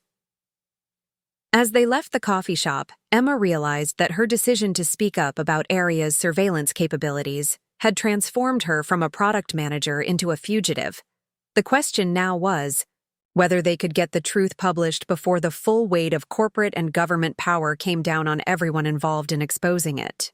As they left the coffee shop, Emma realized that her decision to speak up about Area's surveillance capabilities had transformed her from a product manager into a fugitive. The question now was whether they could get the truth published before the full weight of corporate and government power came down on everyone involved in exposing it. Emma's hands trembled as she texted Sarah and Tom, using coded language they'd established during their previous collaborations. Study group tonight.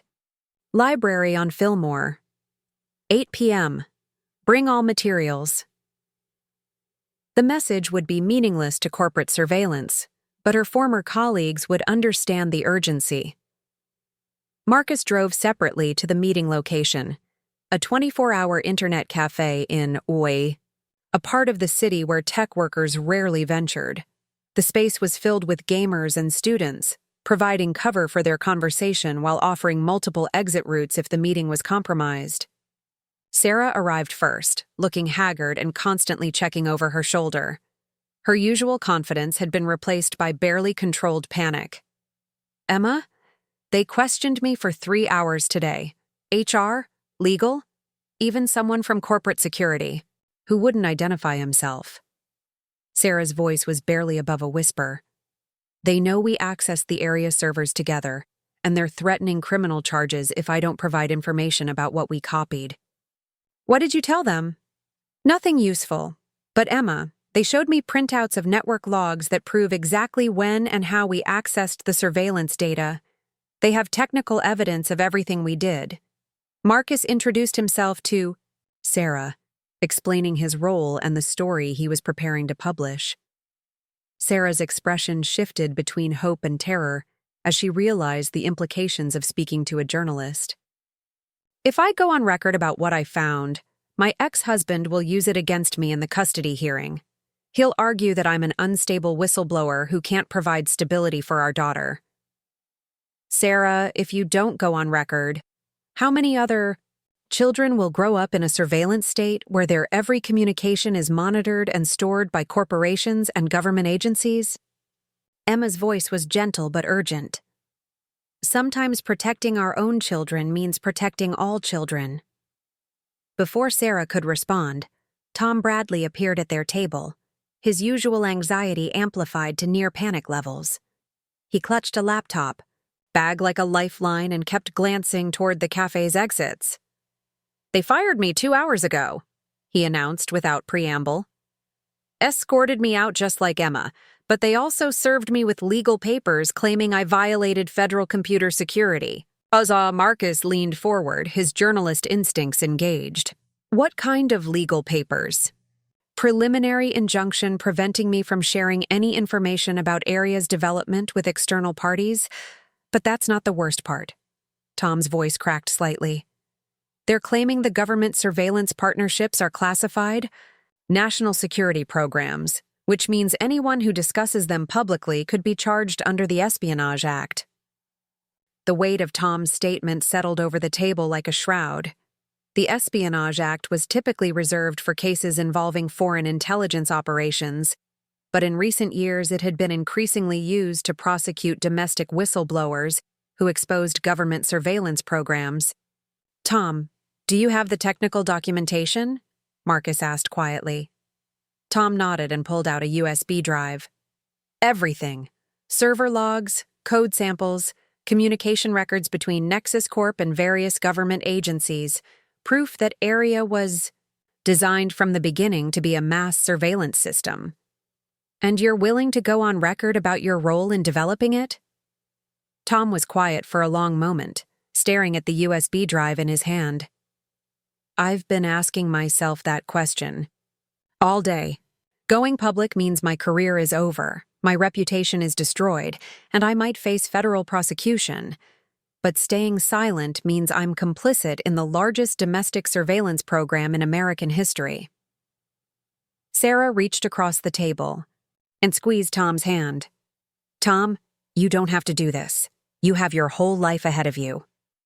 So do the people who are going to download Area." Tom met Emma's eyes. "Emma, you were right to keep pushing on this issue, even when everyone told you to stop. I should have supported you from the beginning instead of being paralyzed by my own fear." Marcus began reviewing the documentation Tom had provided, his expression growing increasingly grim as he absorbed the scope of the surveillance system they had uncovered. "This is extraordinary. Technical proof of deliberate backdoors, documentation of government data sharing agreements, evidence of systematic collection of user data far beyond what's disclosed in privacy policies." Marcus looked up from the laptop screen.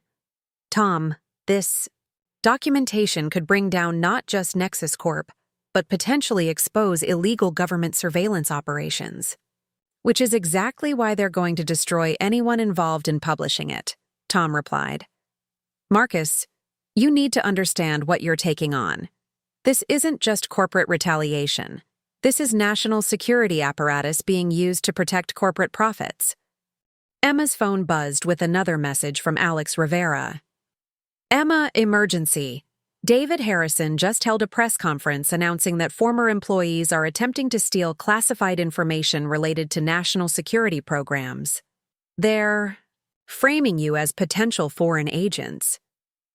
Emma showed the message to the others, watching as Sarah's face went pale. "They're really going to destroy us," Sarah whispered. "Only if we let them," Emma replied with more confidence than she felt. "Marcus, how quickly can you publish this story?" "With this documentation, I can have a preliminary story online within 6 hours. But I need at least one of you to go on record with your real name and technical credentials. Anonymous sources aren't enough for a story this explosive." Tom took a deep breath and met Marcus's eyes directly. "I'll do it. Use my name, my title, everything. I helped build this surveillance system, and I need to take responsibility for exposing what it really does." "Tom, are you sure?" Sarah's voice was filled with concern for her colleague. "Once your name is attached to this story, there's no taking it back." "I'm sure." Tom's voice was steadier than Emma had ever heard it. "I became a software engineer because I believed technology could make the world better. Instead, I helped build a system that could make it much worse. If I don't speak up now, I'll never be able to live with myself." Marcus began recording as Tom provided detailed technical testimony about Area's surveillance capabilities. For the next 2 hours, Tom methodically explained how the software was designed to collect vast amounts of personal data, how the security backdoors functioned, and how the information was shared with government agencies without user knowledge or consent. As Tom spoke, Emma watched her former colleague transform from an anxious introvert into a determined advocate for digital privacy rights. His technical expertise made his testimony devastating. No reasonable person could dismiss his claims as the rantings of a disgruntled employee. "Tom, what do you want people to understand about Area?" Marcus asked as the interview concluded. "I want them to understand that downloading Aria means voluntarily installing surveillance software that will monitor and record their most private communications, thoughts, and activities. and I want them to know that this information will be shared with corporations and government agencies who have no legal authority to collect it. As they prepared to leave the cafe, Tom pulled Emma aside. Emma, I need you to know something. Whatever happens to me because of this decision, I'm grateful you had the courage to keep pushing when the rest of us were too afraid to act. You saved me from a lifetime of complicity in something I knew was wrong. Emma felt tears stinging her eyes as she hugged her former colleague.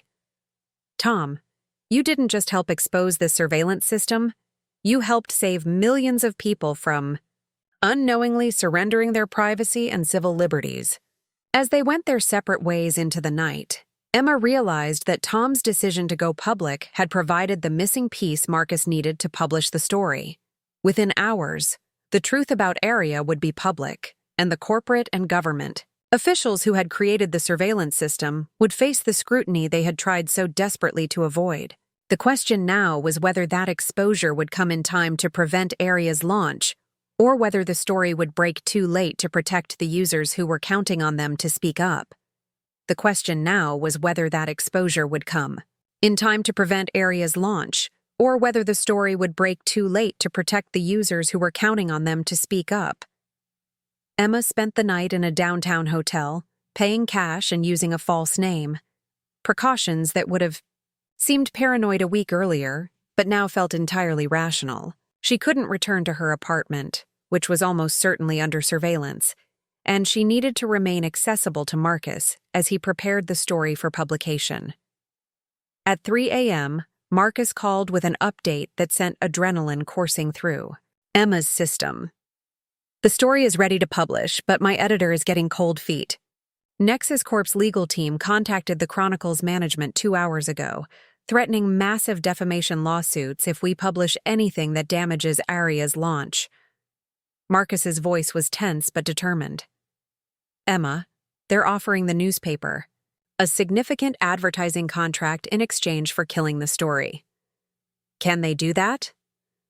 They can try. But I've been building relationships with other media outlets, and I have backup plans. Marcus paused. Emma, we're going to publish simultaneously across multiple platforms at 6 a.m. Pacific time. By the time Nexus Corp's legal team can respond, the story will already be viral. Emma checked her watch. 3 hours until publication. 3 hours. Until her 3-year nightmare became public, and the truth about Aria's surveillance capabilities could no longer be suppressed. Marcus, what should I expect once the story breaks? Media attention, legal threats, character assassination attempts, and probably federal investigation. Emma, your life is about to become very public and very complicated. At exactly 6 a.m., Emma's phone exploded with notifications as Marcus's story went live across multiple news platforms simultaneously. The headline read, Tech Giant's AI Assistant. Designed for mass surveillance, former employees expose government partnership in domestic spying program. Emma read the story on her phone, marveling at Marcus's ability to transform their technical documentation into compelling journalism that was both accessible to general readers and devastating in its implications. Tom's on-the-record testimony provided credibility that made the story impossible to dismiss, while the technical evidence made the surveillance capabilities undeniable. Within minutes, the story was trending across social media platforms as users shared and commented on the implications of Aria's hidden surveillance functions. AriaGate began trending as privacy advocates, civil liberties organizations, and concerned citizens amplified the story. Emma's phone rang with a call from an unknown number. Ms. Mitchell, this is Rebecca Chen from CNN. We'd like to interview you about the Nexus Corp story. Can you come on the air this morning? Before Emma could respond, her phone buzzed with another call from ABC News, followed immediately by requests from The Washington Post, The New York Times, and a dozen other media outlets. Within an hour of publication, the story had exploded into a national scandal. At 7:30 a.m., Emma watched from her hotel room as David Harrison held an emergency press conference outside Nexus Corp's headquarters. His usual confidence was replaced. by barely controlled panic as he attempted to discredit the story and the sources behind it. The allegations made in today's irresponsible reporting are based on the testimony of disgruntled former employees who were terminated for performance issues and potential violations of federal computer security laws, David declared to a crowd of reporters. These individuals have clear personal motivations for attacking Nexus Corp and our products. But the technical evidence was too comprehensive for character assassination to be effective. Privacy experts and cybersecurity researchers were already analyzing the documentation Tom had provided, confirming the existence of surveillance capabilities that far exceeded what Area's marketing materials had disclosed. By 9 a.m., Nexus Corp's stock price had dropped 23%, with investors panicking about potential lawsuits, regulatory investigations, and the collapse of the Area launch. Congressional representatives were calling for immediate hearings, and civil liberties organizations were preparing legal challenges to prevent the software's release. Emma's phone rang again, this time showing Jennifer Walsh's direct number. "Emma, we need to talk." "I don't think we have anything to discuss, Jennifer." "Emma, please. I'm calling you personally because I think there's been a fundamental misunderstanding about Area's capabilities and the company's intentions." Emma felt a flicker of hope that the CEO might finally be willing to listen to the concerns that had been dismissed for months. "What kind of misunderstanding?" "Can you meet me for coffee? Somewhere private where we can discuss this situation without media interference?" Against her better judgment, Emma agreed to meet Jennifer at a small cafe near the airport, far from the media circus surrounding Nexus Corp's headquarters.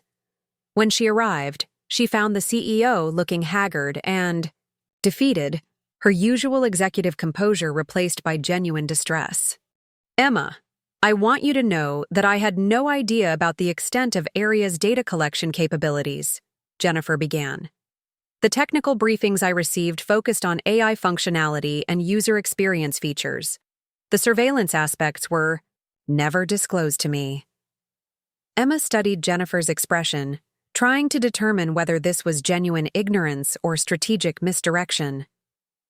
"Jennifer, the government partnership documents I found had your digital signature on them." Jennifer's face went pale. "What documents?" Emma pulled out her phone and showed Jennifer copies of the agreements Tom had discovered, watching as the CEO's expression shifted from confusion to horror. "Emma, I never saw these documents. My signature was added electronically, probably by someone with administrative access to my digital credentials." Jennifer's voice was barely above a whisper. "Emma, I think I've been deliberately kept in the dark about what my own company was building." The implication was staggering. If Jennifer was telling the truth, then Aria's surveillance capabilities had been developed and implemented without the knowledge of the company's chief executive, suggesting a shadow operation within Nexus Corp that operated outside normal corporate oversight. Who would have the authority to implement something like this without your knowledge? David Harrison, obviously. But he would need technical support and legal cover that suggests coordination with external parties. Jennifer met Emma's eyes directly. "Emma, I think my own company has been infiltrated by people who don't answer to me." Emma's phone buzzed with a text from Marcus. "Emergency. Federal agents just raided Tom Bradley's apartment. They're also looking for you." Emma showed the message to Jennifer, whose expression grew even more alarmed. "Emma, you need legal protection immediately. But more than that, we need to stop Area's launch completely and conduct a full investigation into how this surveillance system was developed without my knowledge. Are you willing to testify publicly about what you didn't know?" "Yes." "Emma, if what you've exposed is true, then Nexus Corp has been used as a front for an illegal surveillance operation. I won't allow my company to be part of violating the civil liberties of millions of Americans." As Emma prepared to leave the cafe, her phone rang with another unknown number. "Ms. Mitchell, this is Special Agent Sarah Kim from the FBI. We need to speak with you immediately regarding your possession of classified materials." Emma felt the net closing around her, but she also felt a clarity of purpose that made the danger seem manageable. Agent Kim, I'll be happy to speak with you, but I'll be doing so with my attorney present and with the media documenting our conversation. The American people deserve to know the truth about the surveillance system their tax dollars helped develop. As she ended the call, Emma realized that the battle for Area's surveillance capabilities had evolved into a fight for the transparency and accountability of the entire surveillance apparatus that connected corporate and government power. The chaos revelation was complete, but the war for digital privacy and civil liberties was just beginning. The revelation was complete, but the war for digital privacy and civil liberties was just beginning. 6 months after Marcus Thompson's exposé detonated across the national media landscape, Emma Mitchell stood before the Senate Intelligence Committee in a hearing room packed with reporters, privacy advocates, and industry representatives. The mahogany-paneled chamber, with its imposing seal and flag, felt worlds away from the sterile conference room where David Harrison had attempted to silence her just months earlier.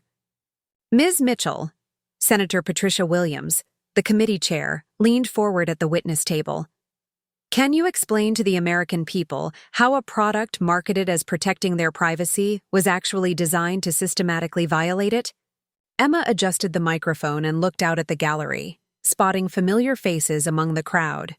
Tom Bradley sat in the front row, his anxiety replaced by quiet determination after months of congressional testimony and media interviews.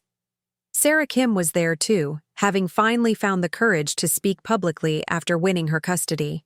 Battle with evidence that her ex-husband had been receiving payments from a reputation management firm hired by Nexus Corp. Senator Williams, Area wasn't just a privacy violation.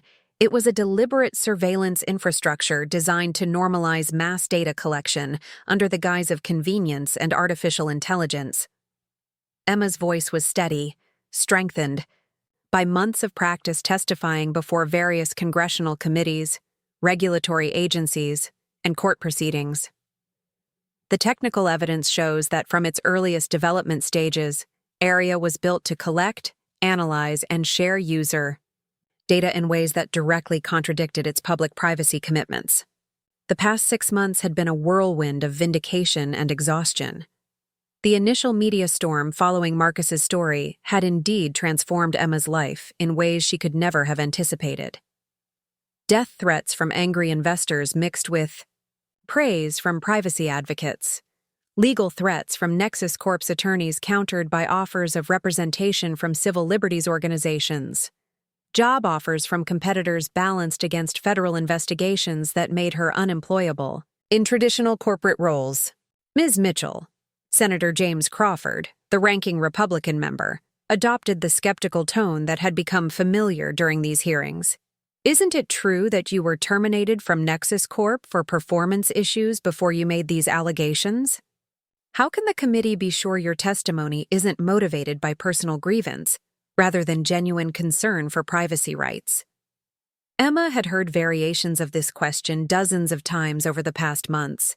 David Harrison's character assassination campaign had been thorough and well-funded, spreading whispers about her competence, her motivations, and her mental stability through professional networks and industry publications. But the technical evidence had proven impossible to refute, and Emma had learned to address the attacks directly. Senator Crawford, I understand the need to examine the motivations of any whistleblower, but I'd ask you to focus on the evidence rather than the messenger. Emma gestured toward the thick folder of documents on the witness table. The surveillance capabilities Tom Bradley and I documented are technically verifiable.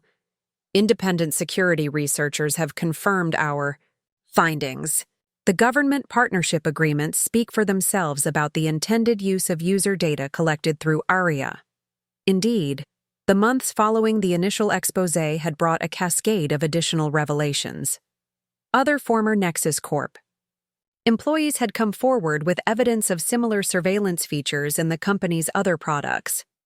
Security researchers had reverse-engineered Aria's beta version, confirming every technical claim in Marcus's original story.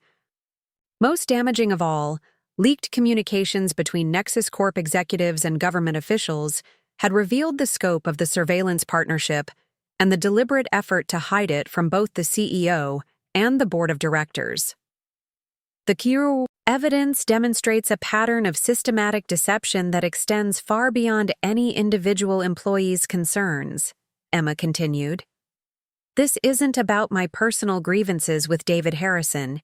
It's about preventing the normalization of corporate government, surveillance partnerships that operate outside constitutional oversight. After the hearing concluded, Emma walked out into the humid Washington air, still adjusting to her new role as a public advocate for digital privacy rights. The transition from anonymous product manager to recognizable public figure had been jarring, but she'd found unexpected satisfaction in her work with the Digital Civil Liberties Foundation, the nonprofit organization that had emerged from the ARIA scandal to push for stronger privacy protections and corporate accountability. Her phone buzzed with a text from Marcus Thompson. Great testimony today. Drinks tonight to celebrate the 6-month anniversary of burning down your old life? Emma smiled, remembering the terrified woman who had sat in a coffee shop 6 months earlier, afraid to speak to a journalist about corporate malfeasance. That version of herself felt like a stranger now. She met Marcus at a small bar near Capitol Hill, the kind of place where journalists and policy advocates gathered to decompress after long days of hearings and briefings. Marcus looked older than his years, the stress of the past months evident in new lines around his eyes, but his Pulitzer Prize for investigative reporting sat prominently on his desk back at the Chronicle, a tangible reminder that speaking truth to power sometimes actually worked. So, Marcus raised his glass in a mock toast. Any regrets about destroying your corporate career to protect people you'd never met? Emma considered the question seriously, thinking about the path that had brought her to this moment. Her savings account was nearly empty after months of legal bills and unemployment. Her professional reputation in traditional tech companies was effectively destroyed. Her personal life remained largely non-existent, consumed by congressional testimony, legal depositions, and advocacy work. But she also thought about the estimated 50 million users who had decided not to download ARIA after learning about its surveillance capabilities. The congressional hearings that had led to new restrictions on corporate government data sharing. The regulatory investigations that had forced dozens of tech companies. Emma laughed. I'm not sure what I am now. 6 months ago, I was a product manager trying to climb the corporate ladder. Today, I testified before the Senate Intelligence Committee about mass surveillance programs. Next week, I'm giving a keynote speech at a privacy conference in Berlin. It's not exactly the career path I planned, but it's the career path the country needed you to take. Their conversation was interrupted by Emma's phone ringing. The caller ID showed Jennifer Walsh's number, a contact that had become surprisingly frequent over the past months. Jennifer? Emma, I'm calling with news. The board just voted unanimously to permanently cancel the ARIA project and implement the privacy reforms you recommended in your congressional testimony. The announcement should have felt like victory, but Emma found herself thinking about all the other surveillance programs that remained active, all the users who were still unknowingly surrendering their privacy to corporate data collection systems.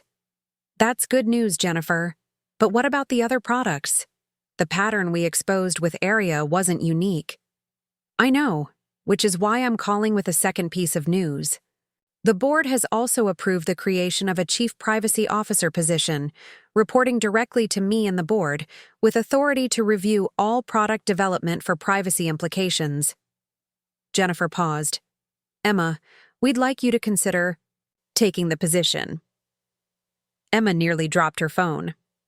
You want to hire me back? I want to hire you to do what you were already doing, protecting user privacy and holding the company accountable for its ethical obligations. But this time, you'd have the authority and resources to actually implement changes instead of being marginalized for raising concerns. The offer was tempting in ways Emma hadn't expected. The salary would solve her financial problems, The position would give her platform to implement systemic changes, and returning to Nexus Corp would represent a kind of vindication that few whistleblowers ever experienced. But it would also mean returning to the corporate world that had tried to destroy her for speaking up. It would mean working alongside executives who had been complicit in the surveillance program she'd exposed. Most importantly, it would mean abandoning the advocacy work that had become her passion. Jennifer, I appreciate the offer, but I think I can do more good from the outside, pushing for industry-wide changes rather than focusing on a single company. I understand, but Emma, the offer remains open if you ever change your mind. What you did took extraordinary courage, and the company is better because you refused to stay silent. After ending the call, Emma sat in the bar thinking about the strange journey that had brought her to this moment. 6 months ago, she had been a marginalized employee afraid of losing her job for raising ethical concerns. Tonight she was someone whose opinions were sought by senators, whose expertise was valued by privacy organizations, whose story had inspired other whistleblowers to speak up about corporate malfeasance. Big decision? Marcus asked, having overheard her side of the conversation. Not really. I know where I belong now, and it's not in a corporate boardroom. Emma raised her glass. To burning down our old lives and building better ones from the ashes. As they drank, Emma's phone buzzed with a message from Tom Bradley. Emma, wanted you to know. I just accepted a position with the Electronic Frontier Foundation, leading their corporate accountability team. Thanks for showing me that doing the right thing was worth the risk. Emma smiled, thinking about how the decision to speak up about Area had rippled outward in ways she could never have anticipated. Tom had transformed from an anxious developer into a confident advocate for digital rights. Sarah had found the courage to expose corporate retaliation tactics, helping other employees fight back against intimidation campaigns. Even Alex Rivera had eventually come forward with evidence about industry-wide surveillance partnerships, choosing transparency over corporate loyalty. Her phone buzzed again, this time with a message from an unknown number. Ms. Mitchell, this is Dr. Rebecca Martinez at Stanford University.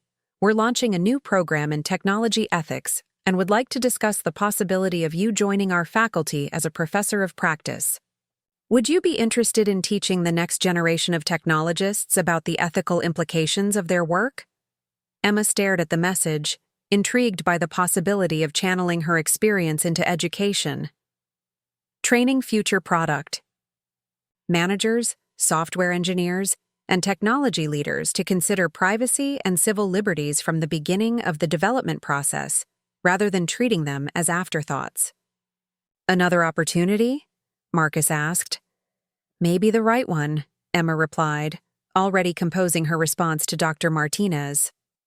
As the evening wound down, Emma walked out into the Washington night feeling something she hadn't experienced in years: optimism about the future. The fight against surveillance capitalism and corporate accountability was far from over, but the past 6 months had proven that individual courage could still make a difference in systems that seemed designed to prevent change. Her phone buzzed one final time with a message from Sarah. Emma saw your testimony today. My daughter asked me to tell you thank you for protecting her privacy, even though she's too young to understand what that means yet. Sometimes the most important work we do is for people who can't thank us themselves. Emma saved the message, knowing she would read it again whenever she doubted whether the personal cost of speaking up had been worth it. Tomorrow would bring new challenges: more hearings, more testimony, more battles against surveillance, systems that operated in the shadows. But tonight, she felt the quiet satisfaction of knowing that millions of people were sleeping more securely because she had found the courage to speak truth to power. The war for digital privacy and civil liberties would continue, but tonight Emma Mitchell was no longer fighting it alone. The revelation had become a movement, and the movement was just beginning to build the world they all deserved to live in. 6 months after walking out of David Harrison's termination meeting, Emma had indeed burned down her old life, but from those ashes, she had built something better. A purpose that mattered, work that made a difference, and the knowledge that when faced with the choice between comfort and conscience, she had chosen correctly. The question was no longer whether individual courage could change institutional power. Emma had proven that it could. The question now was how many others would find the strength to follow her example, and how many surveillance systems they could dismantle before those systems became too powerful to resist. As Emma headed home to prepare for the next day's advocacy work, she reflected on the unexpected lesson of the past 6 months. Sometimes the most important career move you can make is the one that destroys your career entirely. In losing everything she thought she wanted, she had found everything she actually needed. The future remained uncertain, filled with legal battles, regulatory fights, and corporate resistance to transparency.